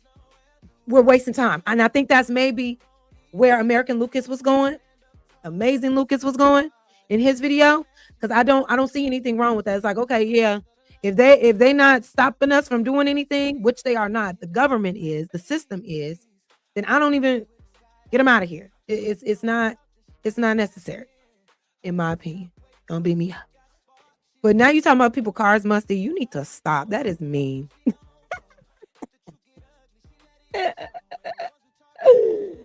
Ooh, child. Kid was on one of her live streams and she was, I guess, asked her opinion on the FBA movement. For those who don't know, I believe Tasha K is actually married to a brother from West Africa. I believe he's from Mali. And you know how the FBA movement, you know how they feel about African people. So, you know, that's a big no-no. So she was giving her thoughts and opinions. So I'm going to get into some of those clips. Let me tell you something else. I like that you put this Papa Blanco, and I ain't going to be reviewing a lot more chats. Y'all better send a dangles. Send auntie. Super chat. Okay, I need some new lip gloss. But shout out to y'all for being in the building. Nobody see that super chat button work. Please. What I gotta do? I gotta shake my clavicles. That's all I got up here. But anyway, but speaking to how in real life, it don't be like this in Chicago. Like, there's a pier in Chicago that they do live music, live entertainment damn near every single day, Monday through Sunday, right? Yeah. Monday nights is Afrobeat. Monday nights, Afrofusion. And when I tell you it busts so hard, and all you see is Black folks, whether it's Africans, whether it's FBAs, is a bunch of Black people packed together in there like literal sardines, enjoying each other. Ain't nobody over there like, who your mama? Where you from? So that's why I be like, what we doing? What we doing? What we doing? Because what, as an FBA, should I not be going to stuff like that? Should I not be enjoying life amongst Africans? I'm trying to understand. I'm just trying to understand. You know, I'm just looking for better understanding on where I should stand, because when I'm outside, when I was dating those African men, their families embrace me. And now my experience is anecdotal. Not saying this is what it is, but I wasn't shown like harshness. Now they have a certain type of air to them, especially the women, but they're essentially kind people. They just be, you know, they just have a different vibe, and it's not always a bad vibe. So I'm just like, can we all just get along? We Black at the end of the day. That's how I see it. That's how I see it. I'm gonna come back with my commentary, and I'm also gonna react to O'Shea Duke Jackson. He also made a video touching on the topic as well. I'm gonna react to his commentary also. So anyway, let's jump into some of these clips. Let's go. But no, I got a question the other day from a gentleman that entered my TikTok live, and he said, Tasha, what do you think about the FBA movement? I said, oh, you're trying to get me in trouble. He said, no, I just want to know what you think about it. I said, you know, I can't speak on that. He goes, well, why not? I said, because my kids are African. When I was on TikTok live the other day, and I was asked about FBA and what I thought about it, and I said, you know, I can't talk about that because that would be me talking against my own kids. So here's the thing. They called my husband an African booty scratcher. They said that I cannot speak on the foundational Black American movement because I'm married to a booty scratcher. Okay, so we heard that already. I'm gonna fast forward back and allow anybody to talk, you know. I see, and the divisiveness that I'm seeing that is causing, because in mere fact, I got FBA members calling my family booty scratchers. All right, we back. Now, Tasha K, it seems to me that she was simply sorry, I shouldn't be laughing, but that shit funny. Like, girl, that's why your husband laughed. Cause like it's literally child's play. It's booty scratchers. Like, okay. Like, even the way you said it, I like that was funny. I'm sorry. I gotta be serious. I gotta be serious. Come on. In defense of her husband and by extension her children as well, because as any wife would do, is not going to sit back and allow anybody to talk, you know, sideways about her husband. I understand that. True. Now, of course, once Tasha K reacts and she calls this out, then they want to hide behind, oh, we're just embracing our lineage. That's all we're doing. What's wrong with embracing our lineage? Everybody embraces their lineage. Jamaicans do it, Haitians do it, Senegalese do it, Nigerians do it. Now the conversation changes from you are attacking this lady's husband and by extension her children to now, oh, we're just embracing lineage. We're just embracing heritage. Now, me personally, I have no issue with the fact that Tasha K might be married to a brother from West Africa or wherever he came from. I have no issue with that. I don't see him as an alien. I don't see him as an outsider to me. I don't see him as like some separate species. Hi, the genius. How are you, friend? Thank you for being here. Let me give you all a round of applause. Round of applause. Just imagine. Y'all know Auntie Jazz, you know, she shaped like a boy, so they say. But just give me a second, because I'm going to tell you, motherfuckers, that'll be the last time you talk about Auntie Spot. All right. But y'all, thank y'all for being here. That's my ADHD. I'm sorry. I'm a role model, please. No. I don't know about all that. That's too much pressure. I ain't got the time or the energy, goddamn it. But I love the babies, though. All right, let's keep going, because I really like this person's commentary and his perspective. So let's keep going, and we'll get into Nolan Wells. To me, as a Black man, I'd much rather see her with a man of African descent instead of seeing her with a white man or somebody else, right? Every time a Black woman get with a white man, everybody's celebrating, everybody throwing parties, everybody throwing a parade. So I don't see the issue if she with a man from West Africa, wherever he from. I don't see what the issue is. I don't understand why. And I have to stop it one more time, because I know I got to make the group chat one of these days. I will. But thank you for pulling up. I appreciate you. I'm gonna make sure I go and like and share your video next. I could never see myself dating, marrying, and having children with a non-Black man. I could never see that, right? But I don't judge Black women for finding love in other races, only because I understand the Black woman's experience, right? As you all probably know, it's rough out here. You know, you have a lot of FBAs saying, a lot of FBA men, you know, always sharing their disdain for a lot of FBA women. So, you know, sometimes, just like a lot of FBA men, what do they be talking about? Passport broing it, right? Going out the country, finding non-black women, because they can't get, even though they're weirdos, they're cowards, they're lame, they're corny. They're not even looking for love, really. They're not looking for companionship. They're looking to dominate, some poor bitch from a third world country. That's a whole nother conversation. When you find genuine love and it happens to be someone outside your race, I ain't got no, as long as they know what it means to be a non-black person with a black person and not try to make you not call you a victim when you call out racial injustice. He or she need to be right there, louder than you. That's the only time I'll accept it. But like this person said, I don't have an issue.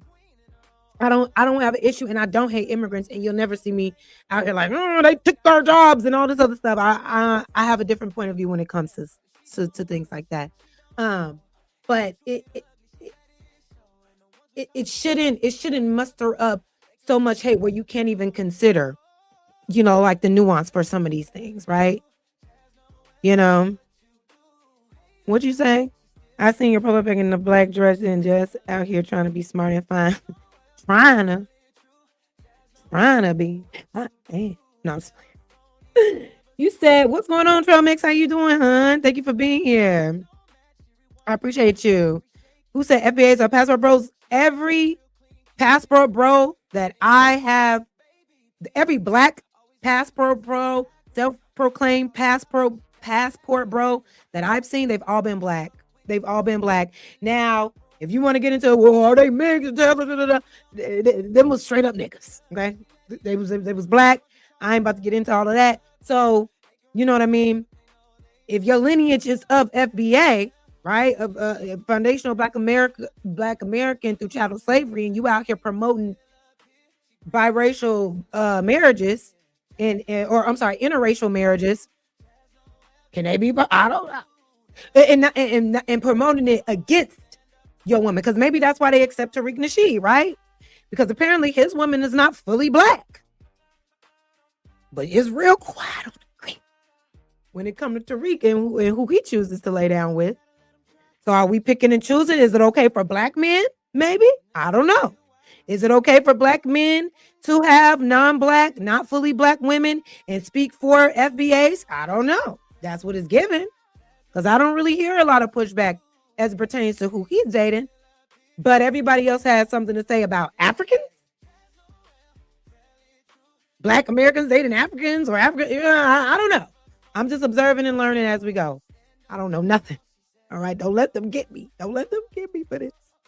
That discredits anything that she has to say. Now, I don't really watch Tasha K in the first place, not really my type of content, but Tasha K has been married to that dude for the longest, way before this movement came about. So it was never an issue before. So I don't understand why it's an issue now. That's how you know this is not organic. Now, the reason why I believe that Tasha K should not have apologized is because when it comes Oh, the genius. Thank you. Thank you for the $5 super chat. Thank you for the purple hearts. Love ya.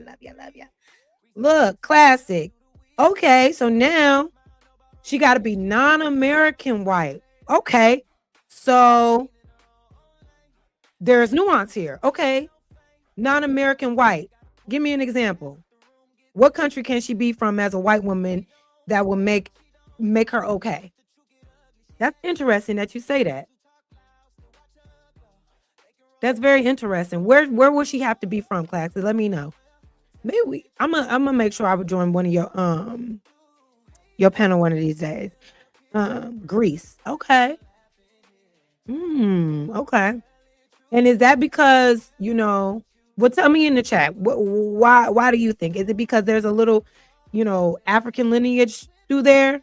You know what I mean? Some African blood that may have gone through there. Tell me why specifically Greece. I like that. I like where that conversation going.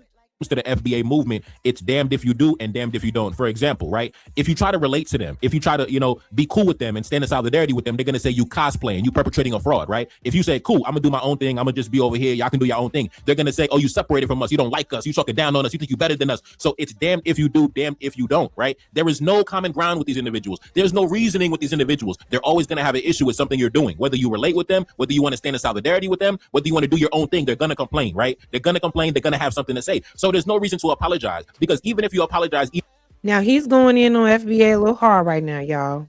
I am not backing up any of his claims, This is what his experience has been. But between him and Amazing Lucas, they kind of are saying the same thing, that a lot of the FBAs, you know, they don't like being criticized. Nobody enjoys criticism. But I don't know. What do y'all think? What y'all say? If her great grandpa used to hang ninjas, no can do. If she's American white, no can do. Okay, so you're saying, okay, but like, even if, but do we know how Italian whites, Grecian whites, even if their lineage wasn't of hanging black folks, do we know how they feel about black folks though? Do they find us inferior? Because I feel like that is a consistency throughout other countries that are non-black. They may not have participated in the hangings and the killings, but there may still be an inferiority or superiority complex that they have as it pertains, even if it's subconscious, as it pertains to black people. I don't know. I know I've heard travelers go to different countries, Italy, places in Europe, Greece, and they have spoken to their experiences with racism there. So I don't know, but that's a very interesting topic. We should expound on that, Classic. Look at us learning and teaching. I love it. Let's keep going. Now, y'all listen to what he's saying. I don't know this man. I don't back him up. I'm offering a different perspective. Even if you don't, they're still going to look down on you because you're with an African. They're still going to discredit you because you're with an African. So you coming out and apologizing, it's not really going to do anything. They're still going to be talking down on your husband regardless of the fact. They're still going to wake up tomorrow talking about Jamaicans and Haitians and this, that, and the other. That's the lifeblood of the movement. Go to any of the big content creators in the FBA space and just look at their content strategy. Look at the titles of their videos. Jamaican, Haitian, Nigerian, Ethiopian, Somalian, Cameroonian, South African, right? That's the lifeblood of the movement. Without that, the movement has no gas in the tank. Now, I understand why she apologized. In my opinion, the reason why she made that statement was that was a business decision because Tasha K, I believe that she built her following mainly in the United States. I think that the majority of her following, those who follow that type of content, is mainly in the United States, and it might overlap with those who might also be aligned with the FBA movement. So a large part of the audience might be aligned with that ideology. So unfortunately for her, I think she made a business decision. Now, when it comes to me, my audience is international. I have an international audience, right? So my content has an international appeal. So I don't really care to kowtow and bow to anybody. Because like I told you before, yeah, and that's why, and I agree. That's exactly why she had to apologize, because her money is what, baby. FBA is lining them pockets. Sis, what is you talking about? Watch your mouth. Oh, okay, all right. Watch your mouth. Be careful what you say. And what I find interesting is that she went out her way to speak. She went out her way to do this rant, talking about she's not going to speak on FBA, and did the exact opposite. Not only did you speak on FBA, but you talked down on them. You harshly criticized them. Used white supremacy rhetoric to degrade them. So you did talk about it. You know what I mean? You didn't have anything positive to say. You could have offered your criticism in a more intellectual way so that people could understand your perspective. But instead, you talked about bonnets, shooting in Chicago, which you know nothing about. Right, and everything else that doesn't fucking matter. So if you weren't gonna speak on it, it shouldn't have been. I'm not gonna speak on FBA, period. But you went on a whole fucking 7-minute rant. So it's like, okay, girl. It's damned if you do, damned if you don't. If you come out and say, listen, I'm rocking with the movement, I support the movement, yes, they're going to say you a cosplayer, you trying to steal what we built, you trying to take what we have, you trying to come and leech off what we have and things like that. If you say, cool, like I said before, if you say, cool, I'm going to do my own thing, y'all can do your own thing, you're going to say, oh, look at them separating from us. They think they're better than us. They want to come here and separate from us. They don't want to ride with us, right? So I realize that it's damned if you do, damned if you don't. So that's why when it comes to me, like, you didn't have to apologize because that doesn't change anything. It's not gonna change how they feel. It's not gonna, you think you're finding some common ground with them. I realized that very early. There is no common ground with them, right? The same way I feel about, the white nationalists. It's no common ground with them, right? You think if you sit down with the white conservative, the white nationalist, and try to, talk logic and reason with them, you're gonna, change how they feel? No. At the end of the conversation, they're gonna go home and still feel how they feel about you. They're gonna wake up tomorrow and slander you and lambast you just like they did yesterday, regardless of the conversation you had with them. I realized that very early. Damned if you do, damned if you don't. But unfortunately for Tasha K, like I said, she built her audience mainly regionally, domestically in the United States. I don't think her content has an international appeal. I think it's probably a very niche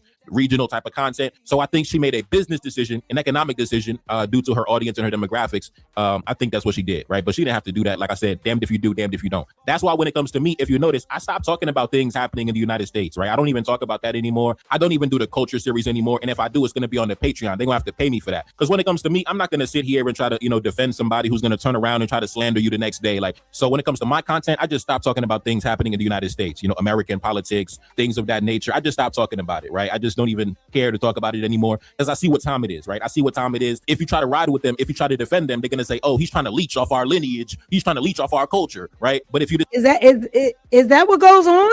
Is that what goes on with FBA? Like, do y'all feel like people that do get onto the movement and align with it and speak positively about it, that they're like biting off you and using you? Is that a thing? Do y'all feel that way? It's people who identify as FBA, right? Like a part of the lineage movement, whatever you whatever you want to call it respectfully. Okay, so that doesn't happen. Okay, all right. That's not true. We want them to focus on themselves and build their own country instead of being here and getting into office and undermining us politically and culturally. Okay.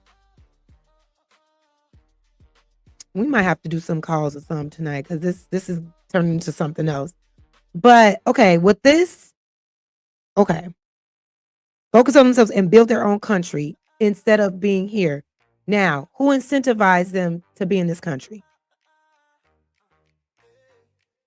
Who incentivized these immigrants, these African immigrants, these Asian immigrants, these Hispanic? Who incentivized them to do that?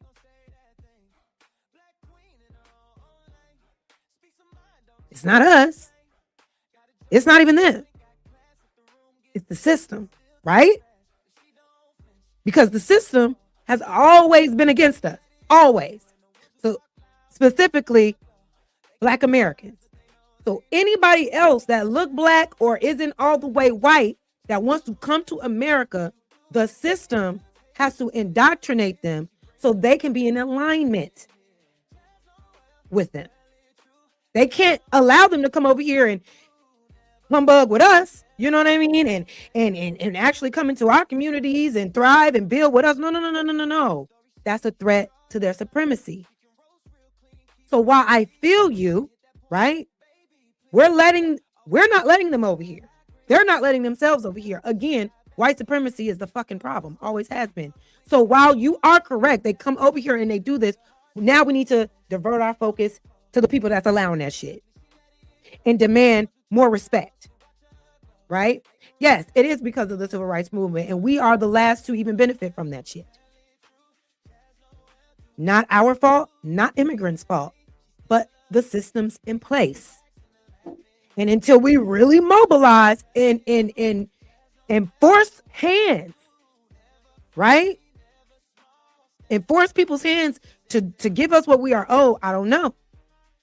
I don't know what else to do. I can't blame Africans. I can't blame Asians. Yeah, they ain't. If they talking shit, then they ain't shit. If they're against us, then they ain't shit, obviously. But it's an indoctrination and it's in a spell that they're under. I can't consume my energy with that. That's working against my people. So now it's like, okay, they said it like this. All right, we as Black Americans, now we need to go harder. We need to come together. We need to go harder so we can show these immigrants. We can let them know what time it really is just by how we mobilize together and get shit done specifically for us. So that's my 2 cents on it. But again, y'all, I don't be know. All I know is that I know nothing. Okay. Let's keep it moving and then we're gonna switch it up. All right. Thank y'all so much for being here. Round of applause. Baby, make them clap. Ooh. Y'all heard my bone shaking. I'm sorry. decide to do your own thing and focus on your own affairs, they're gonna say, oh, he's trying to separate himself from us. He think he better than us, right? We fought for him to come here, but he don't want to ride with us. So at the end of the day, all you're gonna be doing is apologizing every single day, apologizing every day, apologizing, bending the knee, kissing the ring. And I'm not gonna bend the knee or kiss the ring for nobody. It's just not in my spirit, you know. It's just not in my mentality. It's just not in my energy. It's just not in my DNA. I'm not gonna get on my knees and I'm not gonna kiss the ring for no fucking body. So that's why when it comes to me, I'm so grateful that I have an international audience, right? I have black men and women from every corner of the globe, right? In the most remote countries you didn't even know that black people was living at. I got audience members, you know, faithfully listening to the channel every single day, and I'm so grateful for that, which means that I could go anywhere in the world and get love. You know, I'm not pigeonholed into one type of niche, one type of content, one type of region, or one type of country or nothing. Like, I'm really international all over the world with it. So I'm so grateful for that, you know, I can speak my mind with full liberty, unlike Tasha K. I don't think Tasha K really wanted to apologize, but I think that she made a business decision because of the demographics of her audience. But anyway, I want to get into O'Shea Duke Jackson. He had a few things to say about the situation. I want to react to what he had to say. Run a clip. I'll be right back. For many people, this was not a surprise because Tasha K is married to a brother from Mali, and they have been in that marriage for over 20 years. Now, I did not know they were married for so long. Now, honestly, wait, let's expand upon that comment.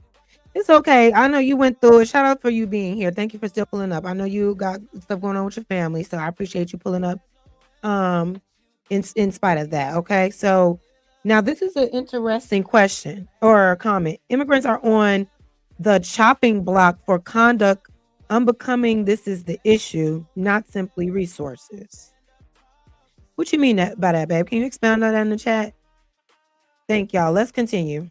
If, you know, the lineage is so precious, what was stopping any one of these so-called brothers who, you know, waved the American flag so proudly? How come one of y'all didn't snatch her up? How come it took, you know, a Boubacar from Bamako to come snatch her up and put a ring on her finger, right? For the past 10 years, like I said, what I call the gender war to the FBA pipeline. A lot of these same individuals, like O'Shea Duke Jackson, especially O'Shea Duke Jackson in particular, O'Shea Old-Face Jackson, right? A lot of these guys, before the FBA movement became trendy, what were they talking about? What type of content were they making? What was their content strategy? It was the gender war, right? Before it was the black immigrants, the black woman was enemy number one, right? So 10 years ago, O'Shea Duke Jackson was talking about how other races of women, other groups. So my life, you're a little late. I was playing different perspectives. First, I played Amazing Lucas video where he did a video on FBA a year ago, and he gave a great video on the pros, the cons, and like his perspective on where the movement is at now. I played that video first because I wanted to set the tone, especially give people an understanding of what the FBA lineage is, right? Since then, we've been discussing lineage versus group versus movement. I think we should be a lineage movement because if it is about delineation, then we have to move the delineation, right? We have to become a movement in order to delineate and get the things that we need for our delineation, right? So, but yeah, so that's what we're talking about. And so this guy, Crown, I only played it because he played his video about Tasha K's apology, and I thought it was an interesting perspective for him because his title was called Tasha K should not have apologized. So I just thought it would be interesting just to hear that perspective. I'm not saying I agree with anything. I'm just open to hearing other perspectives. You so crazy. You so crazy. We no longer trust them for being venomous serpents. We discovered their secret in Minty. Anonymity? That's a new word for me. Okay. All right. Come on, chat. Y'all better be smart and stuff. Shit. How you say that word? So women are better than the women of his own group. We still have the videos and the evidence to prove that, right? Before Tariq Nasheed became supreme commander of the FBA movement, he was the pimp, the Mac, the pickup artist. I'm going to show you how to get women and be a pimp and put women on the streets and sell their bodies, right? That's the message these guys was talking about 10 years ago. So how can you be upset? How can you be upset at a woman because she decided to get married to an African when you don't even got love for your own women, right? A lot of these so-called FBA content creators, they were talking down on their own women not even 10 years ago, right? So again, what was stopping any one of you from marrying Tasha K and taking her off the market before Boubacar came along and snatched her up? Now, I don't know his name. I'm just choosing a random name. But answer the question. Look at the marriage rates in the community, right? Was Tasha K wrong for expanding her options to the African continent, right? Did you want Tasha K to sit around waiting for you when you got ready to get married, whenever that was, right? O'Shea Duke Jackson, 10 years ago, he was talking about the passport bros. We got to go to Brazil. We got to go to Colombia. We got to go to Peru. We got to go to all these foreign countries, all these, these inferior countries to find women because the women of our own group are not up to caliber. That was what they were saying 10 years ago. O'Shea Duke Jackson especially. But now O'Shea wants to come on to YouTube and say, oh, she married to a brother from Mali. So what? She married to a brother from Mali. Was you going to marry her? No, you wasn't. Say whatever you want about an African. Say whatever you want about a Caribbean. We're going to marry our women, right? hey, we might have multiple families, but we gonna marry our women, goddammit. And I'll be honest, I'd much rather see a sister get married to an African than sitting up wishing on a star waiting for a white man, right? And speaking of O'Shea actually spoke. Kind of agree with that. I'd rather see Tasha K with an African black man than a white one. Okay, I don't think that was a bad thing to say, right? I don't know about the reason why the gender war, that content kind of died down, right? He did an interview with a brother called LTTV not too long ago. He spoke about how, back in the day when he was waging war against the black woman, he spoke about why that type of content ended up dying down. Run that clip. I'll be right back. What? Want to know what happened? After that, we all started fighting ourselves because the enemy was just these feminist, swirling black women. Really what the enemy was that black men just couldn't get along. That's really what the problem was, right? All right, we back. So O'Shea in that clip, he said, after waging war against black women on the internet for years, all those guys in the red pill, manosphere, I hate the black woman space, they all started fighting each other. They all turned the barrel of the gun against each other. He literally said, we all started fighting ourselves. That's why O'Shea had to find new topics to talk about. That's why O'Shea nowadays, now he's the big FBA patriot nowadays because he had to find something else to latch onto. And that's why I said the gender war to the FBA pipeline. O'Shea is still doing what he always did. But instead of talking about black women, he's now talking about Boubacar from Mali, or he's talking about, Echukwu from Nigeria, right? So, but it's the same mentality, same energy, but a different target. And the same thing applies to Tariq, the supreme commander of the movement, right? Go back 10 years ago, 15 years ago, what he was saying about the women of his own alleged lineage, right? Play the clip. I'll be right back. Oh, Lord. Yeah, there should be reparations, but there's a way that we need to do it because black folks as a whole mentally will fuck up any kind of money that's given directly. There has to be some type of structure to it. If you start giving niggas, let's say every black person in America will get $10,000 next month in January, that nigga will be broke again on January 15th. It has to be organized. Now, I don't disagree with that. I don't disagree with that. I don't find that to be disrespectful. I do think there needs to be like a structural form of reparations given, but at the same time, if it is in by way of a check, but okay, I'm moving too fast. I think a part of the FBA lineage, organization, movement, whatever you want to call it, the lineage, a good step, right, is preparing, something to present as it pertains to reparations and the best way we can receive it and what we would do with it, how we're going to make sure we organize with it, how we're going to make sure that we do pour into our communities, pour into our schools, pour into our education, pour into our healthcare. That should be priority number one, right? Delineation is the movement. So I think a part of the plan for the movement of delineation is for FBA to say, hey, this is why we already know why we need reparations, but this is what we're going to do. This is how much we need it. And this is how it should be dispersed. But at the same time, if a nigga want to fuck up his bread, let him fuck it up. That it wouldn't be the first time. It's a lot of white millionaires out here that will fuck their money up too. You know what I mean? I don't want to make it seem like it's only black people that would be careless with a bunch of money. But I do believe, and I do agree that it has to be a structured process in order for us to receive it and for us to see the benefit of it, specifically towards our community.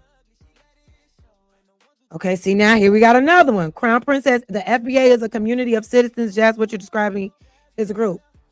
Is it a community of citizens, or it seems like no other name can land other than lineage? Because when I say community, when I say group, when I say movement, it's no, we ain't that.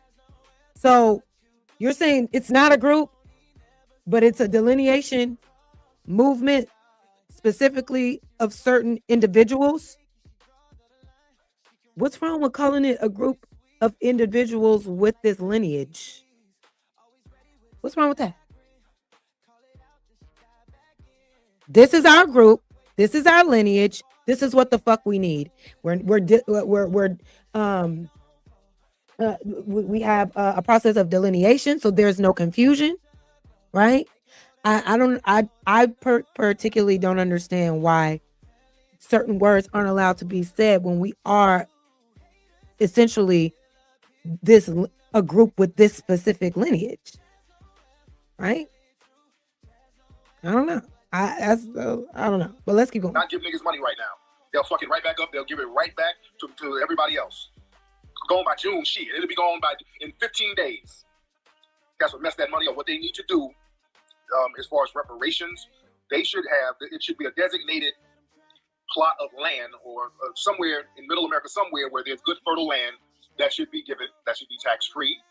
Agreed. That should be regulated, and it cannot be settled unless it's a male, a black male who's the head of the household. We can't have no single mothers on that motherfucker. Oh, And if we implement something like that, it would have to be, it would almost get into like almost sexism, but it's not, man. We can't have that single. that was sexist as fuck, Tariq. Huh? That was sexist. See, and this is where I get weary, because what we doing, if you're not trying to, if you're not trying to discredit or push out anybody in your group, why did you have to make that delineation? Single moms are the issue now? Huh? The mom that's with the child, not to single mothers though, has to be only.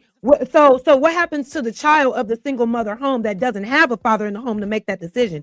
They're not allowed to get reparations. They're not allowed to get help because there's no father in the home. So what happens to that black son that's with that black mama that his father left him?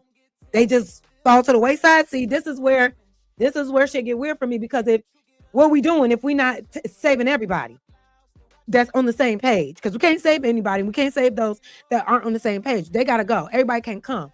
But now we're saying because she's a single mom, she can't get a reparation simply because she's a woman and single. So you don't really give a fuck about the kids of your community. That's what that just told me. You don't really care, because you'll rather see a black woman with a child down who isn't attached to a man than you would to uplift anybody else. That doesn't make any sense to me. How I'm thrown off by that. That doesn't land right with me, because why would that's divisiveness within your own community. You just said fuck half of your own community when you do away with single mothers and their children, because that's what you said. Not every single mom is obviously with the father. And what does it say about the men that left their kids, right? The men that did abandon their children, the men out here with all these other kids, do they get a reparation because they're a man? But what type of responsibilities have they displayed? What type of leadership have they displayed within their households, for their children, for their wives, for their girlfriends, for the people that they're with? So what are we really saying? Every man with anything could have it, but not the single mother. Yeah, no, that shit kind of rubbed me the wrong way. I don't like that shit, Tariq. And I hear you. I hear you. I see you, my life, saying he don't stand on that no more. I'm sure he can't. He can't really say that anymore. That doesn't mean that's not how he still feel, though. I don't know. I believe when people say certain things. I do. I believe it. What they say, somebody tell you who they are, believe them. And that's what he believed. Let's listen to that one more time. And it cannot be settled unless it's a male, a black male who's the head of the household. We can't have no single mothers on that motherfucker. See, if we implement something like that, it would have to be, it would almost get into like almost sexism, but it's not, man. We can't have that single mother shit. We got too many broken homes, and a lot of these single mothers are not held accountable. All right, we back. So like I told you, 10, 15 years ago, it wasn't the Nigerian this, it wasn't the Trinidadian. Okay, so you're saying that because it was in high school and it's not a stance, and he was streaming from college in MySpace in 2001. Okay, would you still feel that way if it was a white person that was running up the N-word in 2001 when they were in college, and then you don't hear them saying about it, you don't hear them using that word anymore, that's not their stance anymore? Would you forgive them? Would you believe them if that wasn't their stance? If they was running up the N-word and saying all this racist white stuff, would you think, oh, that was years ago? I don't know. I don't think we will be so forgiving. It's like, no, you said what you said. Because a lot of these white folks, they be pulling up them Twitters. Okay? From way back way back when. They be putting up them Facebooks. And if you are a white person now with any inkling of some racial rhetoric on your social medias, way back when, they're going to hold you accountable for that shit today. You will be canceled. So I'm just saying, like, yeah, he may have said it that long ago, but again, will we be that forgiving? I don't know. I'm just using your your logic. That's all. I was still take it into consideration. I'm not saying that's his sin, but I always have in the back of my mind, he did say that one. Now I'm listening a little closer now. Right?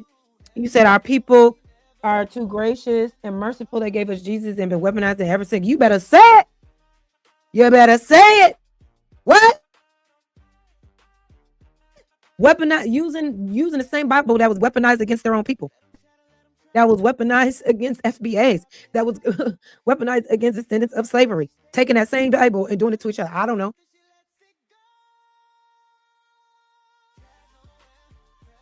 I don't know. You said what? This is why there's no leader of a lineage. I disagree many things he says, but that has nothing to do with delineation. This is why it's called waking up. Okay, I get you. But you don't think this type of lineage, this type of movement, the movement of delineation needs structure and leadership? Because why can't there be a leader for this delineation movement? Who's going to move the needle? Who's going to lead the charge? You don't think we need that? Because we can all claim to be FBA. We can say what we need. We can say, we can talk, we can do it. We can say, we can talk. Who's leading the charge though? That's all I'm trying to figure out. Because I feel y'all. But y'all, let's go ahead and switch it up. Let me play a little bit more of this video, see what he's saying, and we're gonna move on. We're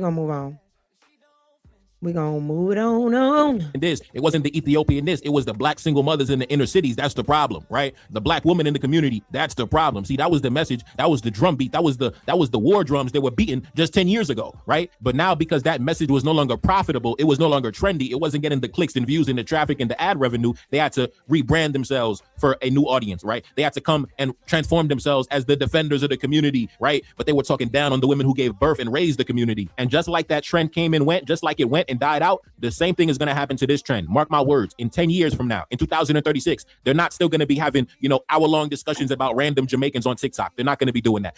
Okay. There's no FBA leader. It's an allegiance, not a cult or a group. Okay. Was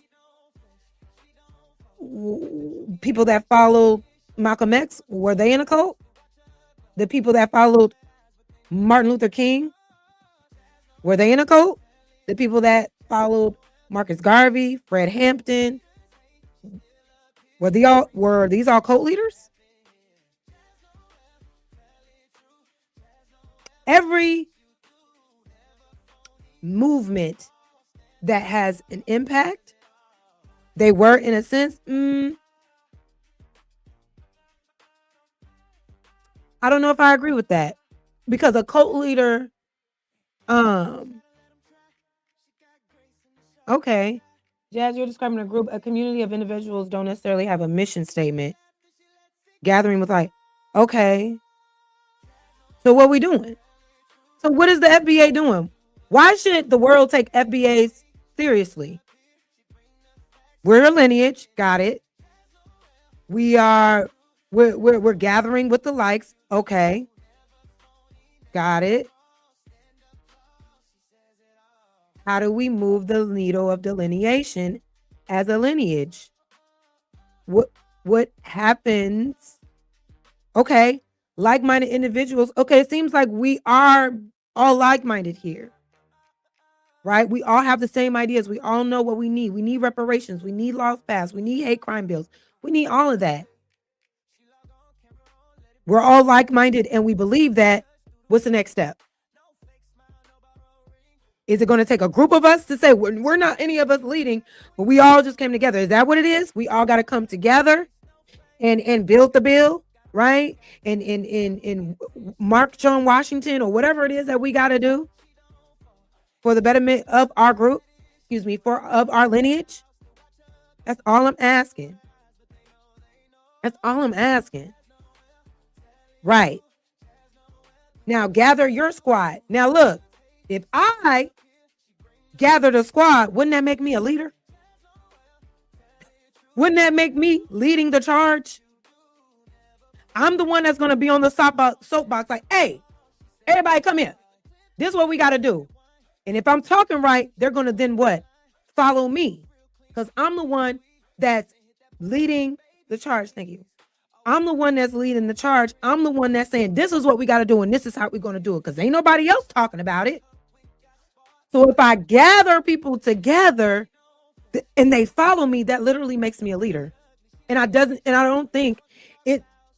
like the negative connotation of leader in cult, because a cult does specific things. They exploit people and they harm them at their expense, and try to gaslight them into believing that their bodies, their mindsets, their livelihoods is a benefit to them of their expense. That's not what we're doing here. I don't know, y'all. What's wrong with us having somebody to kick it off? Because if ain't nobody gonna kick it off, when is it gonna get kicked off? We can gather and come together and talk our shit all day long. We got to move the delineation needle. All right, y'all, we're gonna switch it up, because this is y'all, we may have to do a follow-up on this one. And I appreciate that. Thank y'all for being here. Make sure y'all liking the video, like the video. Okay. Thank you for being here. Let me give you a round of applause. Thank you so much. I appreciate y'all. Truly, I do. And I'm not here to offend anybody, right? I'm not here to offend anybody. I don't want any smoke. I'm literally just asking questions because I'm genuinely confused on what we're arguing about. Okay, let's go ahead and move on. Get into a little bit of the Nolan Wells stuff real quick. Let me share this tab. And I'm going to start with this video here. Hold on. Okay. We're going to start with this Thank you all for being here. I know you've been on a whirlwind. I know because this is the latest. Right. The Jazz Club. It's not a cult. Okay. We just a group of people in here. I wouldn't consider myself your leader, but hey, if you follow me, you won't be led astray. Okay. You will not be led astray. So let's get into a couple of these updates. Let's get into the first one with Nolan Wells family and their latest press conference that they had. Now, this is on Roland Martin. I know some of y'all don't like him. Okay, we get it. I know. We're just here for the information, y'all. And I don't even think he speaks on it. I think he's just playing the video here. So don't even worry about him speaking in this video. All right, let's get into it. you've been traveling a lot. So thank you all. And I know you all have other challenges happening around the country that you'll be getting to after this. But I am so, we are all so honored to meet you. And we are so saddened that we are connecting with you under these circumstances. You know, I want to tell you, they asked me to call them Christine and Elmore. I want to say Mr. and Mrs. Wansley, but Christine and Elmore. I want to tell you in the audience in this room, but also watching at home, are thousands of Black journalists. But in addition to being Black journalists, these are mothers and fathers, siblings, cousins, aunts, and uncles of Black children. And we see your... All right, y'all, I'm ready for my first drink of happy hour, okay? Cheers to you. Cheers to me. The Jazz Club, baby, is the place to be. Oh! Now we got a little bottle. Cheers to you. Cheers to me. The Jazz Club is the place to be. Take a sip of that. Okay. Tonight's drink is a white sangria because I love sangria. Happy hour is where it's at. The Jazz Club is where we do that at. Not me rapping. Yes, I will. Okay, we're gonna do it. We're gonna do it. And thank you for wanting to join. I know people been asking for a panel. We're gonna do one. So I'll be scared of panels. They be getting out of control. They be getting out of control sometimes. But I promise it's coming soon. Okay. All right, let's get into this real quick, y'all. Let's go. Humanity. And we're gonna center that in this conversation. There you go. Yeah. I told Christine if we cry on this stage, it's okay, because we're among family. Amen. So you take your time. Christine, I'm going to start with you. On Friday, July 3rd, Nolan made you dinner.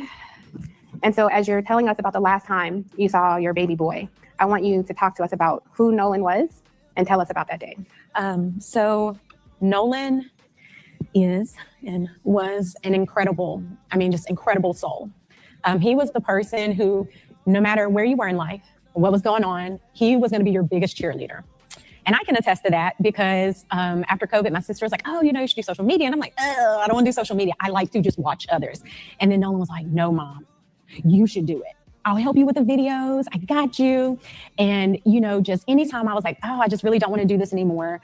Nolan was like, no, Mama, you hadn't posted today. And I'm like, I don't want to post. I'm tired. Yeah. But, that's the kind of person he was. He was God-fearing, God-loving. That boy had faith beyond measure. He was just a bright light. And he was our bright light. Now, who makes up the NAACP? Why does it seem like all of the organizations built for Black people don't like them? I'm not saying that they, you know what I mean? I just find that to be interesting. Like the NAACP, the National Congressional Black Caucus, everybody has something to say about it. It's like, what do we be doing wrong, y'all? What are we not getting right? Maybe that's what FBAs need to focus on. If we want delineation and we're not a part of all these other organizations, we need to be looking at what they're doing wrong, assess that, and make sure we're not doing the same thing. I don't know, but let's keep going. As far as that day goes, went to work and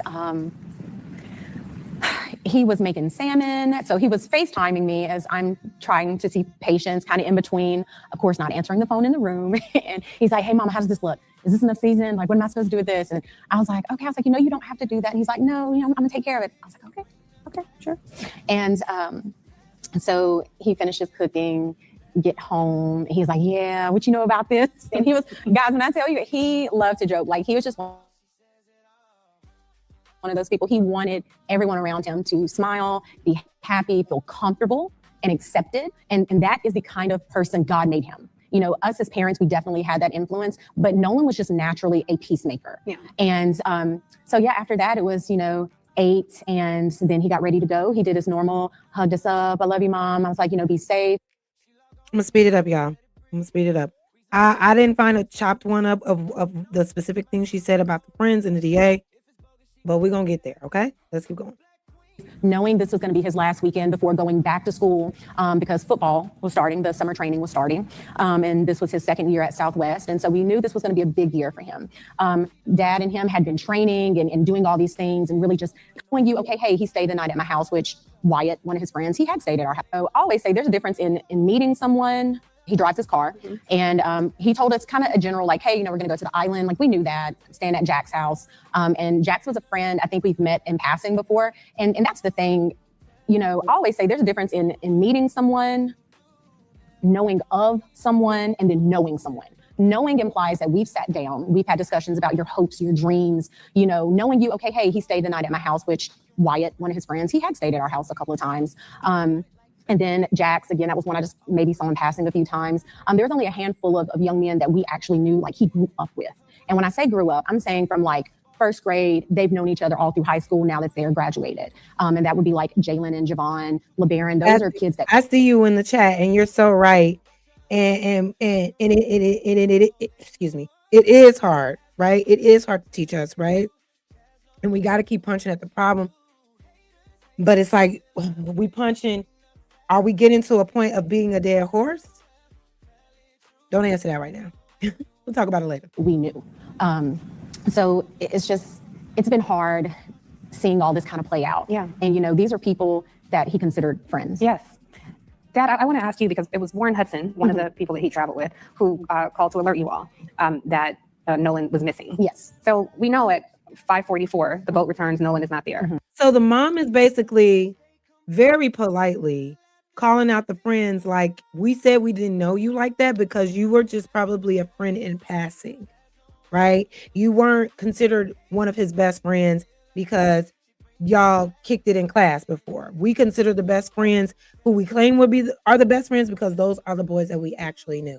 So it wasn't like a direct, like, you boys did this. She was very subtle, it seems like, in her response to the latest ridiculous interviews that them guilty ass friends allegedly have been on lately with Officer Titty Dog. But let's keep going. At 11 p.m., he calls to say Nolan is missing. I wonder if either of you, whoever wants to answer, what happened in those few hours that prompted Warren to be concerned?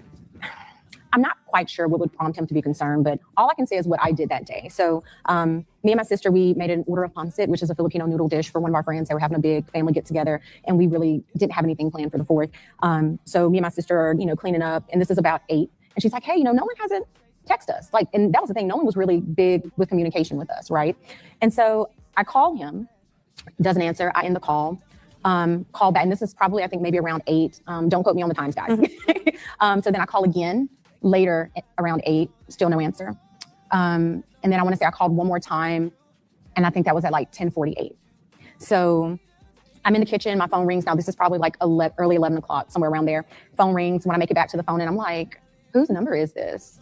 Because, we get weird phone calls sometimes. They didn't leave a message. Number pops back up. I pick up the phone because it says maybe Warren. And I'm like, Warren? So this is 11:07. That's per my cell phone records. So I answered the phone. He's like, hey, Miss Christine, have you seen or talked to Nolan? I said, no. Why? He should be with you guys. And he said, oh, no. Well, when we went to the island, there was a girl named Katie that he met, and he had decided to stay behind. I said, what? Because we know our child. And Nolan isn't one to be like, oh, well, I'm just going to throw caution to the wind, and I'm going to stay here with this girl that I just met. So I'm on the phone with him. Now I'm in a panic. I'm running into my room. Elmore was in bed watching a different movie. And I'm like frantic. He's like, what's going on? I'm like, Nolan is missing. I'm trying to pull up the GPS as I'm talking to him. And at some point he tells me that, I was like, well, his phone says GPS Life 360, not Snapchat. Right. Life 360 says that he's on land. And he was like, well, no, I mean, we have his phone. And I'm like, wait, what? And I'm like, okay. Because at that point, you're telling me, this is coming from Warren, don't worry about it. We're going to find him. It's going to be okay. Don't tell me not to worry. This is my child, my flesh and blood that I brought into this world. And you're telling me not to worry. Absolutely not. So then it was after the phone call ended, of course, asking him for information. What was he wearing? He was like, last seen, Northwest tip, black shorts, sunglasses. That's important. So I end up calling DMR, spoke with the DMR. She took all for our audience, DMR. So DMR is because he went missing on the island. They are basically the marine people, right? They're the ones who's going to launch the boats to go into the water and all that. But before getting off the phone with Warren, he was like, hey, I know some people at Coast Guard. I said, okay. He's like, I'm gonna call Coast Guard, you call DMR.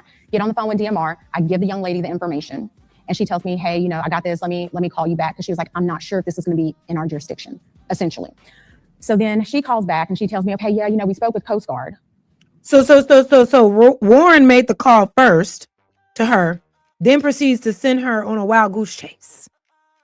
Oh yeah, I know somebody at the Coast Guard. Call the Coast Guard. Bitch, call the Coast Guard. Excuse me. Lady, call the Coast Guard. And they tell, this is all our jurisdiction. Okay. Yeah. Okay, let's keep going. And I'm like, okay, but they're like, this isn't our jurisdiction. You have to contact the city of Ocean Springs.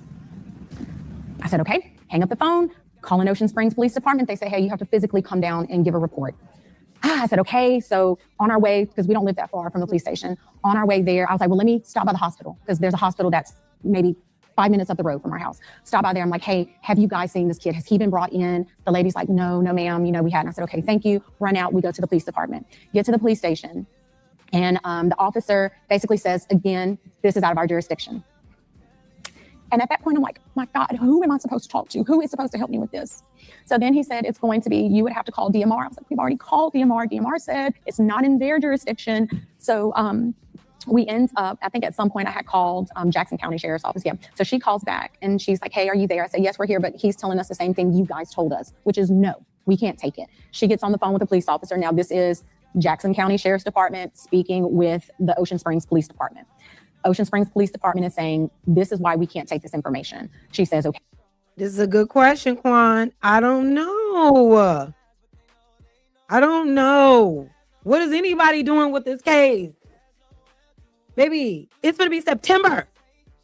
It's about to be September. We still don't have a clue. We still have a body with a missing throat, lungs, and stomach with weird bruising on the back of his head. What is anybody doing? That's what I'm saying. We ain't gonna never know. Unfortunately, we're not. I'm gonna play a little bit more of this, and actually, we're gonna play a video with classic codes because there's been a lot going on in regards to Nolan's phone. Right? They tried to make it seem like Officer Tatum was putting it out there, like they were supposed to hand over that phone, but they still have yet to do so. And people were trying to make it seem like that his family, Nolan's mom, were keeping that phone for a reason because there was no proof of any foul play. When in real life, actually, the proof. I'm sorry. Actually, what happened was that they wanted to make sure when they hand over that phone that the state that was going to review the phone, that it happened at the same time. They didn't want to just hand over the phone and go. They had specific details outlined that if we go through this phone, we both need to do it together with both of our experts doing it at the same time. And the state was dragging ass on that. They were the ones dragging ass on that. Right? So we'll get into all that. Let's go. Hey, he gives me the phone back and she's like, okay, I'm just going to take it. I'm just going to take the information. And that was, we met an officer. It was after midnight. Right? Yeah, somewhere after midnight. Met him in the McDonald's parking lot, gave him the information. He was just like, okay, thanks. I was like, like, where is the urgency? And so as far as we know, there were no boats on the water that night. We actually, his high school football coach, Coach Bramlett, text Elmore that morning. He said, hey man, I got a boat. Because again, we don't have boats. Let me make that very clear. We do not have a boat. We're not boating people. We don't do water like that. Okay. So Coach Bramlett's like, hey, I got a boat. So we was like, great, let's go. You don't do water like that. But Nolan was? We're on the water. We go out there. We walk the island. Cell phone works perfectly fine. I actually had almost an entire conversation with my grandmother who was in a panic as we're walking this island looking for anything. I just want to pause there. The cell phone worked fine because in the reporting, there's been so much reporting that there's poor cell phone reception. And this is some of the disputes that we have about that night. Dad, feel free to jump in here because they're saying he met this young lady, Katie, and that he stayed back. According to the reporting, Katie is saying no. He said he was going to go with his friends. According to the reporting, the friends say no, he left us his phone because there was no reception. Dad, have you found any consistencies? Have you spoken directly with any of his friends? Well, the first inconsistency was you called me and tell me my son stayed on the island to talk to a girl. My son would never do that. That's not in his character. I didn't raise none of my kids to do that. The second thing is you said he doesn't have his phone. He doesn't. And have we confirmed if this is his biological father or his stepfather? Because I keep hearing two different things. And if it is his stepfather, what a real daddy is. I don't know. Leave his phone. I would wake up sometimes in the morning and Nolan would have his phone here right in my face. And I waking up cussing the first, like, boy, you don't get the camera on my face. And he just laughing and giggling and stuff like that. So it's twice. To me, that's two lies he told me as a father. Like I said, we went on the island. And actually, a classmate of mine called me that morning. Biz, the lady's strength is unmatched. That's all I'm going to say. As we were going out to the island with Nolan's coach, he's like 40 miles away. He calls me, hey, man, I got the boat. Me and my boys, we're going to go out there and help you look. I didn't call him. He called me. And we're going to start on this end. I said, well, we're probably going to start on the other end. So me, my wife, Coach Bramlett, and a high school classmate of mine were the only, we were the first ones out there looking. Like I said, we docked the boat, got out the boat, walked on the island. She had a whole conversation with her grandmother on the island, got back on the boat, went back around the island. I guess that would be the north side, facing the Gulf of Mexico. I get another phone call. So my phone worked fine. So this whole thing about not having phone service, I don't know. I don't know if it's the carrier or what, but ours worked fine. I think those around maybe 8 o'clock. Yeah, because we finished up around. What was it, Jackson County? Or Jackson County Sheriff. Finally showed up. Yeah. A couple of boats, they finally showed up. By that time, I was like, he's not out here.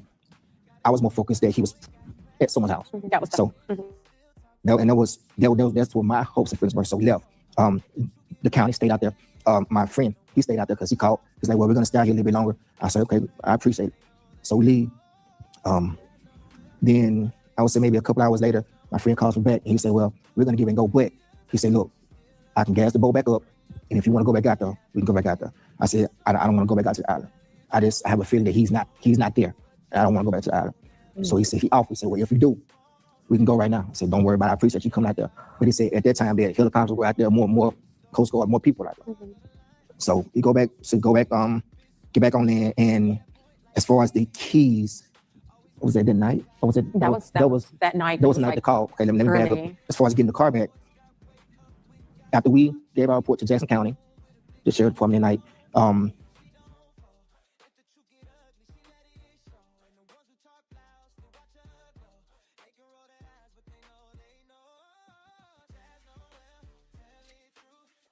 I don't know what just happened right there, but I'm getting a tingling. I'm getting a tingling. Something. I'm gonna hold it for now, but that right there, my spidey senses is saying, what? I'm gonna be quiet for now. I'm gonna be quiet. No, I'm not gonna say it. No, I'm not gonna say it. Because I don't know shit. All right. I'm just observing. Let me observe in peace. Okay? Because I don't know what's going on. Quan, don't do that because we went live at 8:30. I just poured a drink. Y'all let him know I just poured my drink. I just started drinking. Okay. You know, Auntie can't do it the whole time. But this last hour, yeah, it's happy hour. Where your drink at, Quan? Where your drink at? You late to the jazz club. We all got our drink. Where your drink? Don't be coming over here judging the jazz club, okay? All right? You just go get your drink and you sit back and you relax. I'm calling security on you. You will be escorted out of here. Let's keep going. We were trying to figure out who to get a report to. We had a friend in the family that located his phone. We wasn't there to get the phone, but apparently there was some kind of friction with getting his phone. Yeah, we don't know what the friction so was. the phone and the key were at the same. Now, remember we watched the interviews of them and Warren was like, yeah, they came with the phone. They came busting in and his dad was like, blah, blah, blah. And then I was like, bro, he's like, my bro. I want to know what this heated exchange was. I want to know why there was so much animosity, why there was tension, why there was even a back and freaking forth when he tried to go and pick up his son's belongings. What happened there? Because I need Ben Crump and all of them to present that to the DA and to the grand jury and say, well, you do realize when he went over there to get his phone, them boys not only gave them the runaround, but got into an altercation. That's the word I will use. It was an altercation, a verbal altercation that happened when trying to retrieve his son's phone. What's that about? Then I will bring them boys in, tell us exactly what was said, because they did that interview with Officer Tatum and literally ran past that part. He was like, blah, blah, blah. Remember I caught that shit last time. Like, what's the blah, blah, blah? Why would there be blah, blah, blah? I don't know. Location, which was Jack's house. Okay. And again, all of these kids share their locations on Snapchat. And so she was like, hey, I can go pick his phone up, not thinking that his car is there, you know, which she stopped everything she was doing. Her and the boys, they went out. Like, we were all out searching for him that night.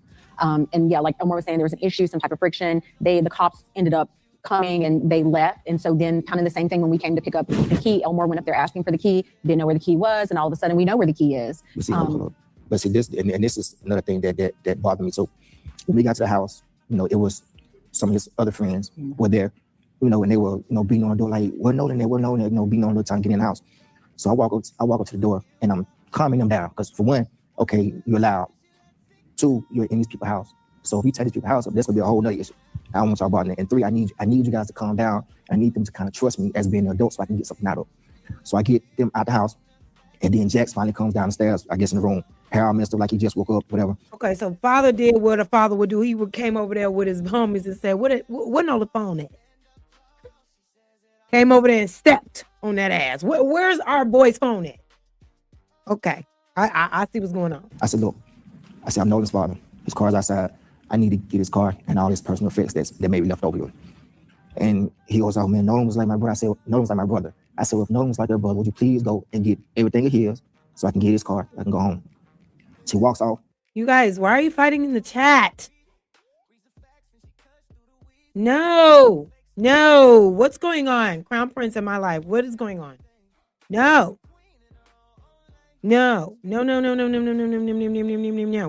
My life is a moderator, Crown Prince. What's going on? Don't do that. 2 or 3 minutes later, come back. I don't see the keys. Okay. So I leave out the house, go back outside, stand by the car. During that time, one of the guys that was in the house, one of the other friends, he was on the phone with a girl who was apparently there with them earlier that day. And she was telling him that his keys was on top of the Xbox in his room. So he goes back up to the door by himself, and we're still out by the car. And lo and behold, here comes the keys. So now to me, you allowed me 3 times. I don't believe nothing. Classic. I caught that right away. The very first time that they gave this, because their story isn't really changing. He said this before in the very first press conference that when he came up there and asked for his son keys, the first thing they said was, he was like a brother to me. I'm what? Why are you already on the defense? And what you mean was? We don't even know what was going on. At this point, he's still missing. And to y'all, of course, he may have been hung over somewhere on somebody's couch. They Classic, you know what time it is, Jay. No, they're hiding something. But you tell me on out. And this is Jax. But they're doing a terrible job because the more they talk, the more they reveal. The more they tell on themselves. It's kind of bizarre. And eventually he does give you the keys. Yeah, eventually. But there was friction getting the keys. So from when you tell me my son is on left on the island with a girl, 2, you have his phone, and 3, you don't give me the keys and I ask. I don't know any father who would believe just if one of my friends did that. I'm gonna be cordial with you, but I'm gonna watch you. And I just Ben, I want to ask you, because I'm hearing these two parents who essentially had to become search and rescue or law enforcement, looking for their own child with such a lack of urgency on behalf of law enforcement. Obviously, we're talking to Black journalists. We can't ignore the ugly racial history of Mississippi. I looked into the demographics of the Jackson County Sheriff Department. It's quite asymmetrical, but also just the general attitude and the lack of value when it comes to Black life. Does this sound like a normal process for when an 18-year-old goes missing to you? What holes have you seen in your looking into this case?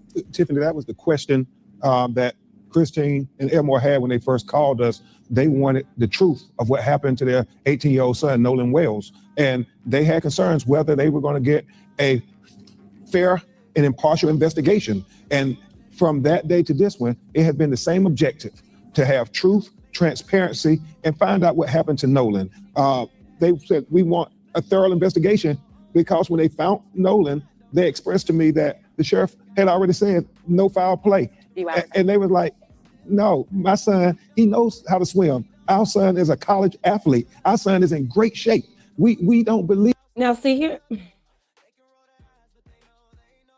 Nolan was a great swimmer and was in great shape, but mommy said we're not water people. I don't know. I find that to be a little odd, but I could just be overthinking it. That he just drowned and nobody knows nothing. Nobody saw nothing. I mean, there are about 300, 400 people on the island. And so that's what they were saying. We want to know what happened. We want truth. We want transparency. We don't want his death to be swept under the rug. Well, just so to make sure the audience and the people watching at home know, so they did declare very quickly, as you're noting, that he drowned when his body was recovered on July 6th. Mom and dad, and you all know that he is a student athlete, able to swim. On July 4th on Horn Island, it was very crowded. Certainly the suggestion is someone would have seen a child in distress. There is going to be the convening of a grand jury. Now, the DA of this area, Angel Myers McElrath, is a very out loud proud Republican. If there is a U.S. attorney appointed to this case, it will likely be a Trump appointee. I'm just curious, Ben, from you and Rev, I think we have to be very candid here. What concerns do you have about the racial animus that we are seeing so much of play in this case? Well, you or Rev, whoever.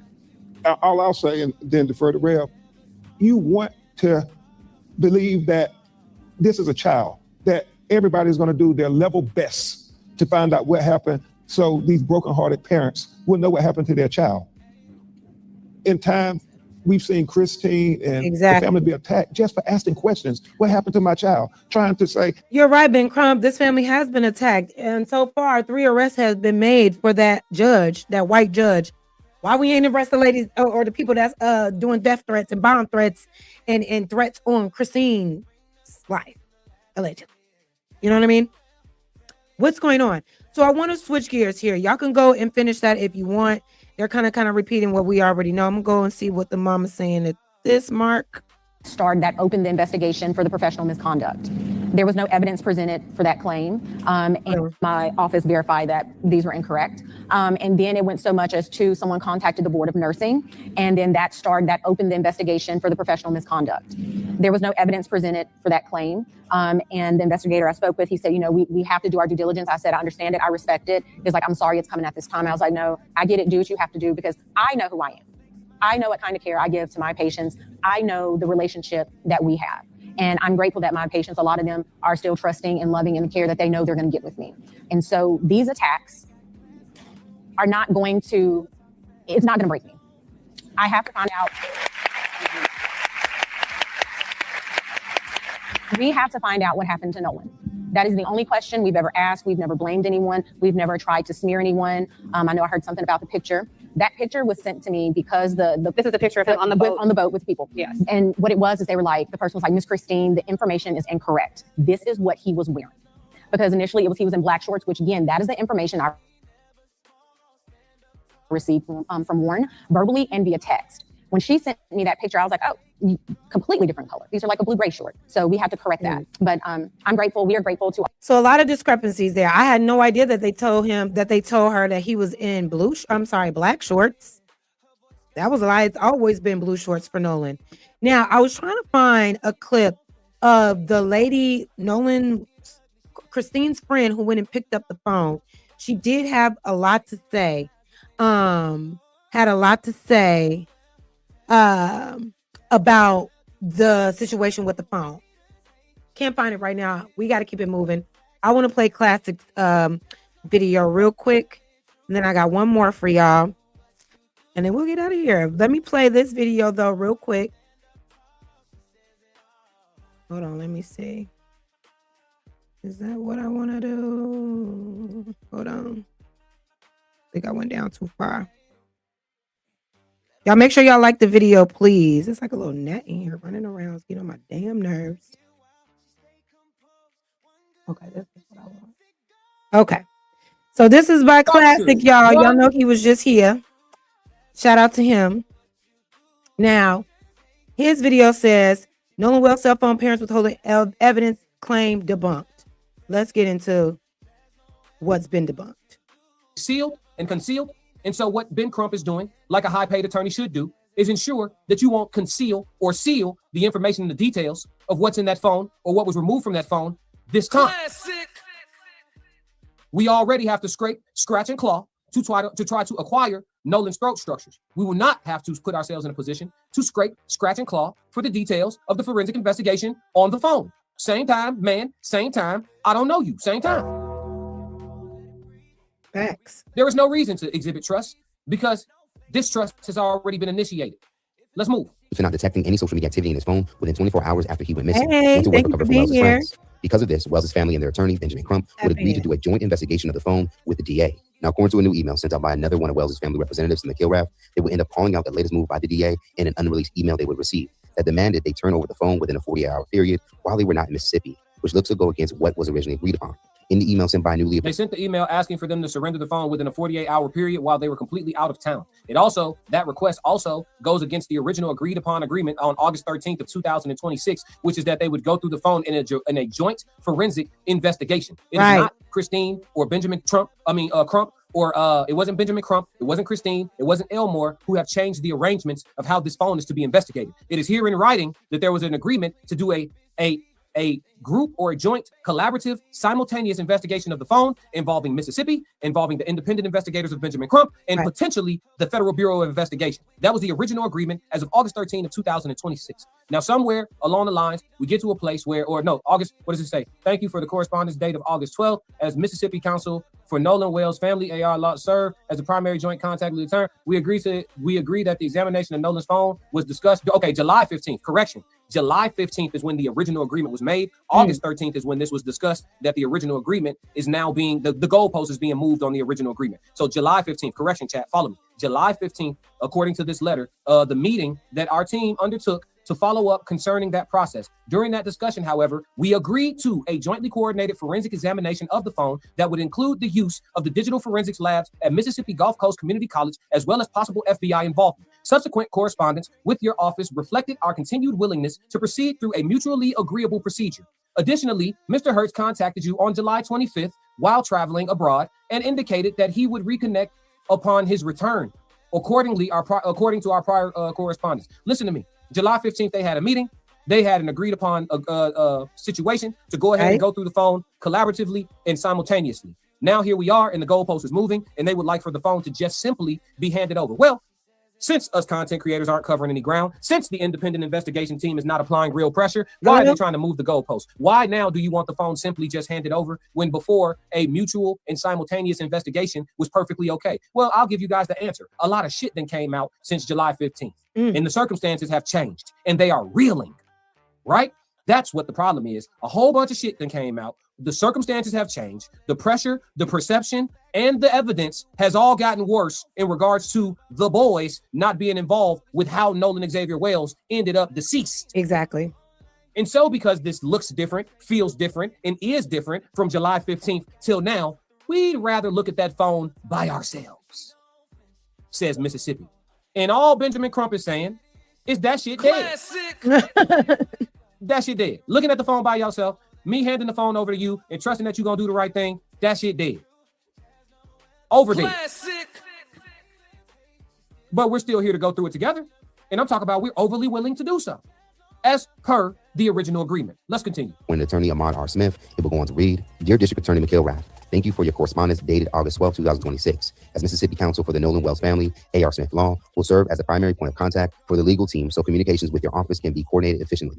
We agree the examination of Nolan's phone was discussed during the July 15th meeting that our team undertook to follow up concerning that process. During that discussion, however, we agreed to a jointly coordinated forensic examination of the phone that would include the use of the digital forensic lab at Mississippi Gulf Coast Community College, as well as FBI involvement. Subsequent correspondence with your office reflected our continued willingness to proceed through a mutually agreeable procedure. Additionally, Mr. Hertz contacted you on July 25th while traveling abroad and indicated that he would reconnect upon his... We got another one. You are speaking a lot of speculation, not one piece of evidence. Give me a piece of evidence that proves that Nolan accidentally drowned. Give me... Ooh, classic on your ass. He on your ass, but I wanted to show y'all this video because their narrative that they're pumping out now as of late is that Nolan Wells' mom and everybody in his family are deliberately withholding evidence, deliberately withholding that phone and obstructing justice, basically, like interfering with the investigation. When no, these people are not holding up to their end of the bargain. But since then, obviously, things have changed because now they're ready to turn this phone over. Now, I want to play one more video real quick. Make sure y'all like the video. I'm going to play one more video as it pertains to Nolan's phone and just get a little bit more information on what has been said. Now, I was trying to find, if anybody can find the actual audio of Tashima, because she said a whole lot in regards to Nolan's phone and the altercation that happened, but I can't seem to find it anywhere at this point, but it's okay. I hate when that happens because I'll be listening to something and in my mind I done saved it and it disappears. I can't ever find it again. But I'm playing one more. This one is from another one with Nancy Grace. She kind of put a hurting on him this time, but you know, she's a little flip floppy too. But I thought this one was very interesting. We're going to cover this one with Watch TV. And let's see exactly how Nancy Grace got down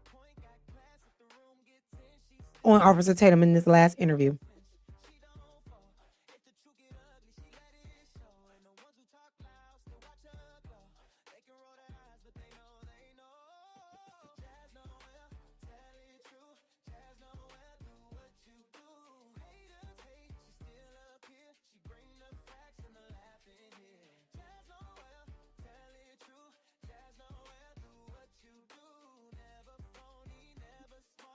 Always.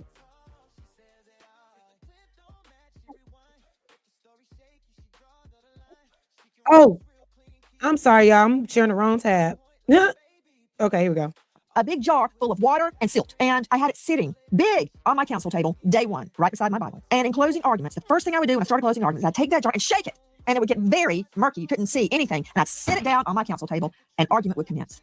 And by the time I had gone through all the evidence, I'd go over to my table, pick it up and say, see, it's not muddy anymore. It's crystal clear what happened. My point is, we don't know. So all the haters attacking you, attacking me, attacking the cops, attacking the friends, attacking Nolan's mother, for Pete's sake. Okay, well, to be fair, most people are attacking Officer Brandon Tatum because he has been attacking Nolan Wells' mother, because he has been spreading misinformation. He said that there was an over 100% chance that Nolan Wells had cocaine in his system. You don't know that. You cannot say that for sure. And that is irresponsible to put out there. And he literally has been attacking Nolan Wells' mother when the only thing that she wants to do is find out what happened to her baby boy that passed away. Like, there is no reason why you should be criticizing this woman when she just wants to find out the truth. Jesus. We don't know. It's unjustified. Now, to my question. Don't you understand why people are suspicious? Because Nolan separated from his phone, which no team does. Exactly. I get it. Why he didn't have it in the water. I get that. I dive, I swim. I just went swimming with the dolphins with my twins. And yes, my phone was on the boat. But then I got it. I didn't let the boat take off without it. So at least you can admit that's why people are curious. I'm curious. And then also, why hasn't anyone questioned these friends asking them, well, if you knew your friend didn't want to go back with you, why didn't you as a friend for your bro say, hey, bro, take your phone? Nobody has offered this or offered this line of questioning to these boys, because I would love to hear what their response would be. Why would you think that it would the safest thing to do after saying that your friend decided to stay behind would be to keep his car keys and his phone. Why didn't you offer it to him? Even if you wanted to say, why wasn't that offered? But of course, Officer Tatum is not going to. I think it's because people are out putting out misinformation and they don't have the totality of the circumstances because they haven't heard. It's you. It's you. You are the one that's putting out misinformation. What are you talking about? You put out so much misinformation. Again, going back to that cocaine example. What are you talking about? People are putting out so much misinformation. It's crazy because.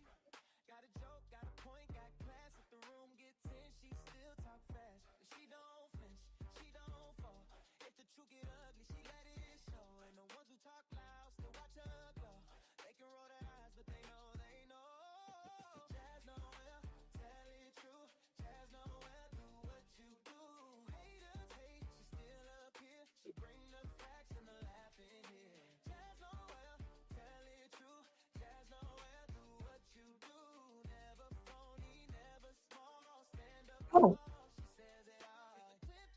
Y'all, I am so sorry. I don't know what's going on my screen. I thought the other one was still on. Here you go.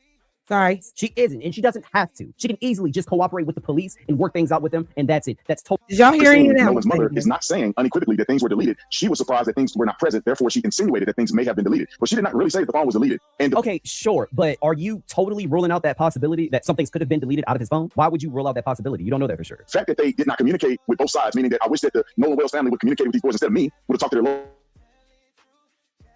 instead of me, then therefore he could have gotten a good perspective. The boys made mention in the interview that I did with I am so sorry I'm pausing a lot, but Nolan Wells' mother is not obligated to talk to those boys, to talk to their parents. She isn't, and she doesn't have to. She can easily just cooperate with the police and work things out with them, and that's it. That's totally fine. She doesn't have to talk to these boys. That they told Christine, Nolan's mother, that they had his phone and his keys in their possession. Therefore, she came to get them. They turned them over. They had no access to his codes. They had no reason to delete his phone. They're claiming there's nothing that was deleted. They gave a fair explanation as to why he left the phone on the boat. Nolan wasn't the only individual to leave the phone on the boat. Notice how he said they didn't have his passcode, they didn't have access to his phone, even though they physically had his phone. Okay, I'm not saying that this happened, but I'm not ruling out the possibility. You do realize that they could have easily just used his face to scan his phone to get access in his phone. Nolan could have already been unalived, but they could have put the phone up to his face and it could have unlocked. It's not that hard. Most people use their face scan in order to unlock their phones. This is the only black person to leave the phone on the boat. So that, to me, dispels the racial component. He was with them. Multiple boats came out. Traditionally, if you don't leave on a boat you came on, you can leave on another boat. They're all going to the same location. So it's not that bizarre that he left his phone. The phone was returned to Nolan. These are best friends of Nolan. They hang out almost every day. He spent the night over their house. Everything you're saying, but now we're getting to another topic. I hear you, but Tatum, the boat.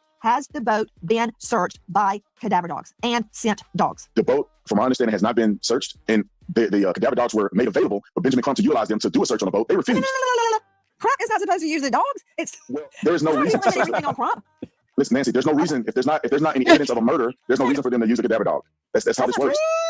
No, wait a minute. I don't think that's necessarily true because the fact that this is going to a grand jury in general means there's more to the story, right? Something happened. And in order for them to rule out a murder, wouldn't they use the dogs just to rule it out in the first place? I'm not an expert. I'm genuinely asking questions. There's none of these individuals they do not have any expectation that there was any murder that occurred. It's just other people putting it out to the world. The police department is not investigating a murder.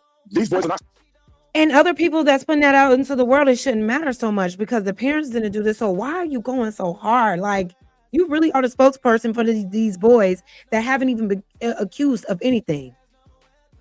It's the most bizarre shit I've ever seen in my life. Suspects. I agree they're not suspects. They're not persons of interest. They're not suspects. They haven't been charged. But I believe after interviewing 60 people, cannot order the search of the Triton. It's not his boat. Ordering it. He's not ordering it. Cadaver dogs were made available if he wanted to. No, they made themselves avail themselves to him and said, "Would you like us to search the boat?" You just said that about Nolan Wells' mom. You said, I almost hate to do this to you. Almost. Tatum, you just said when Crump says we're available and ready. You went, well, that's no. They haven't handed over the boat. But now you're saying the friends say our boat's available and ready, and I'm not going to tell you because the law enforcement is the one that needs to go and search the boat. Nancy, it ain't rocket science. People who had questions about this because it's definitely not law enforcement. It was Benjamin Crump. They wanted to get to the bottom. They don't trust law enforcement. It's not a grand jury. This isn't going to grand jury. I'm saying initially before grand jury. If it's going to grand jury, then there are questions. Initially before grand jury, when this first started, and Benjamin Crump brought up all these questions, and they availed themselves to him and said, "Would you like for us to search the boat? We'll grant the cadaver dogs for you to go and look at the boat." And he refused. And this is why I'm saying he did not appear. Give authority to search the boat. He can. The boys are cooperating. I'm going to run over to Tatum's house and say, I have no comment because I'm not a lawyer. But why would a lawyer have authority to let the cops search the boat with cadaver dogs? That doesn't make any sense to me. But like I said, I'm not a lawyer, so whatever. Get the hell out of it. I would say, come on over. I said, come on over. The cadaver dogs are made available, but then Benjamin Crump said, well, we don't want it. That's the problem here. Wait a minute. They are not pursuing Did the families say, here's our boat, come search it? Did the families offer the boat? They offered boat, phones, whatever investigators needed, whatever the family needed. I don't know about all that because why hasn't any of their phones been confiscated? I don't understand why we're only looking at Nolan's phone. We need to be looking at Jack's phone, Wyatt's phone, Bart's phone, Warren's phone. Everybody that was with him, we need to see y'all phones. Why is it only Nolan Wells' phone that's being looked at when it's only going to give us limited information? We need to be searching their phones. What calls were made, to who, what text messages were made, when. We need to be connecting those dots because there's only so much time that Nolan had his phone, allegedly. So what more information are we actually going to get outside of who he may have called and text that day or not? Hopefully it reveals what we need revealed, but why haven't their phones been confiscated? That part doesn't make sense to me. They made it available. The family did not pursue any avenue to connect with the boys on any level. The vote, to talk about timeline, to communicate with parents, to communicate with lawyers. They have done nothing. And then now we find out that they haven't even given the phone over to law enforcement so they can do an extraction or forensic investigation. Well, stop. So they can see You know that what? I respect you, but I'm going to have to cut your mic because we have to be clear about something. Hold on. And then Tatum used to start the Officer Tatum on YouTube. So, Officer Tatum, let me understand. I don't know, and I don't think you know where Nolan Wells' phone is. The family may have it, or it may have been seized or handed over to law enforcement. And if it hasn't, then they, law enforcement, need to issue a warrant for it. It's really not hard. You've executed warrants before, I'm sure. But the point here is that Officer Brandon Tatum doesn't know if the police actually has the phone. He doesn't know. He's just making assumptions at this point. It's just so annoying for him to act like he has all of this knowledge that the general public does not fucking have. Like, you have no idea what's going on. You're not a police officer anymore. You were never a fucking detective in the first place. You don't know what you're doing. You don't know what you're talking about. So am I. Well, you're going to have a reason to get a warrant. And if it's a criminal investigation and they believe that they can find evidence of a crime, if they had access to his phone, I can see them getting a warrant to extract his phone outside of the parent's will. But if you're looking at a potential drowning and there's no criminal element involved and the parents are refusing to give over the phone, they don't believe there's any material evidence there. No, I'm saying this is what the law enforcement agency. Anymore. Nancy, I'm not saying they're refusing, or nobody said Nolan. You know what? We're really chasing our tails here. We don't know that Nolan's family is refusing to hand over the phone. My simple question to you is, law enforcement, if they want the phone, get a warrant for the phone. Go get the phone, or communicate to the family, give me the phone. Nancy, there could be two things afoot. I'm not a part of the investigation, but I can see if they haven't gotten the phone yet, it's because they don't need the phone and they don't want the phone. It's not their evidentiary value if there is no suspect here. You don't know anything. Shut up. Like, you literally don't have any information that is bringing us to justice or furthering or bringing us any closer to getting justice for Nolan. Everything is a theory with you. Everything is speculation with you. Everything is, well, I think and I feel because they told me. You still don't know shit. Like, I don't understand why you're doing all this talking. But y'all, I'm gonna switch it up real quick. I'm gonna leave y'all with this video real quick, okay? Because I think this may have some information. So let's get into it real quick. Y'all can go finish that video. I'm sick of looking at Officer Titty Dog face. Truly annoying, on my nerves. But let's see this video because it says Javon Williams' mother, Tashima, reached out to me to clear the air on the TMZ interview. Now, this was posted on July 13th. So let's see. You joined my live last night. You know that me and her had two heated arguments, quick arguments on live last night. And but we did speak this morning and we got some clarification and cool heads prevailed. So we will be live tonight 6 p.m. to 7 p.m. on Talking That Ish with JT. On it's great as Williams and that is in fact, and it's possible she could step in and at the end of the night. Of course, we don't know exactly. This is not that. Why can't I find what I'm looking for? What I'm looking for? I really wanted to show y'all that video because I remember hearing Tashima talking. Right? Let me see.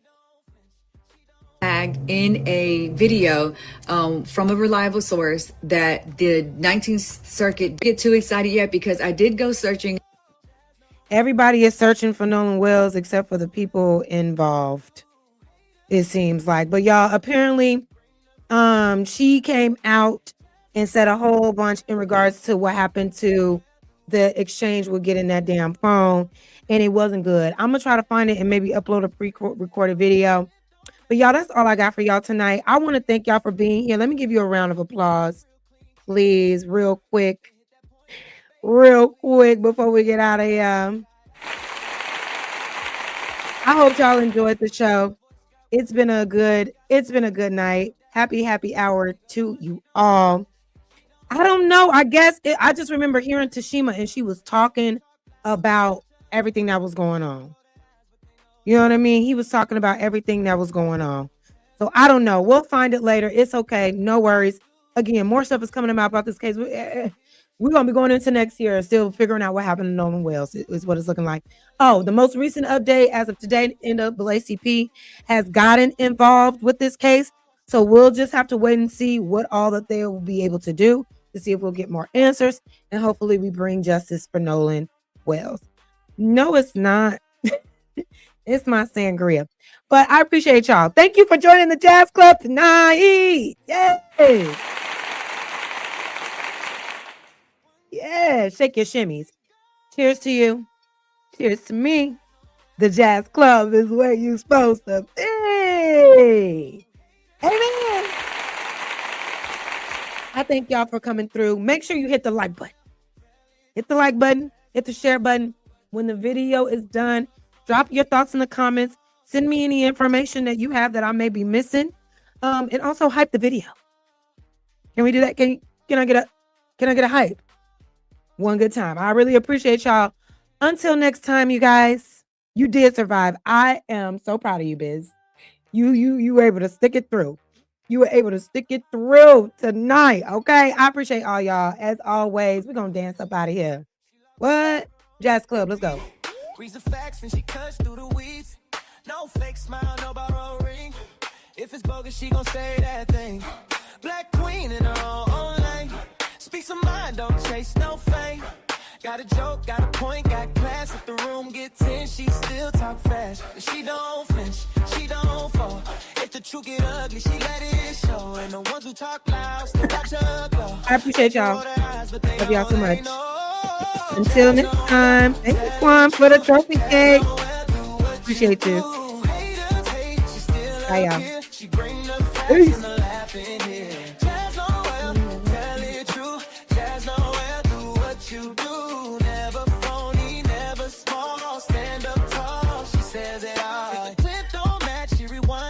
Story shaky, she draw the line. She can roast real clean, keep it sweet. Then hit that point like, baby, please. Always ready with a side eye grin. Call it out, then she dive back in.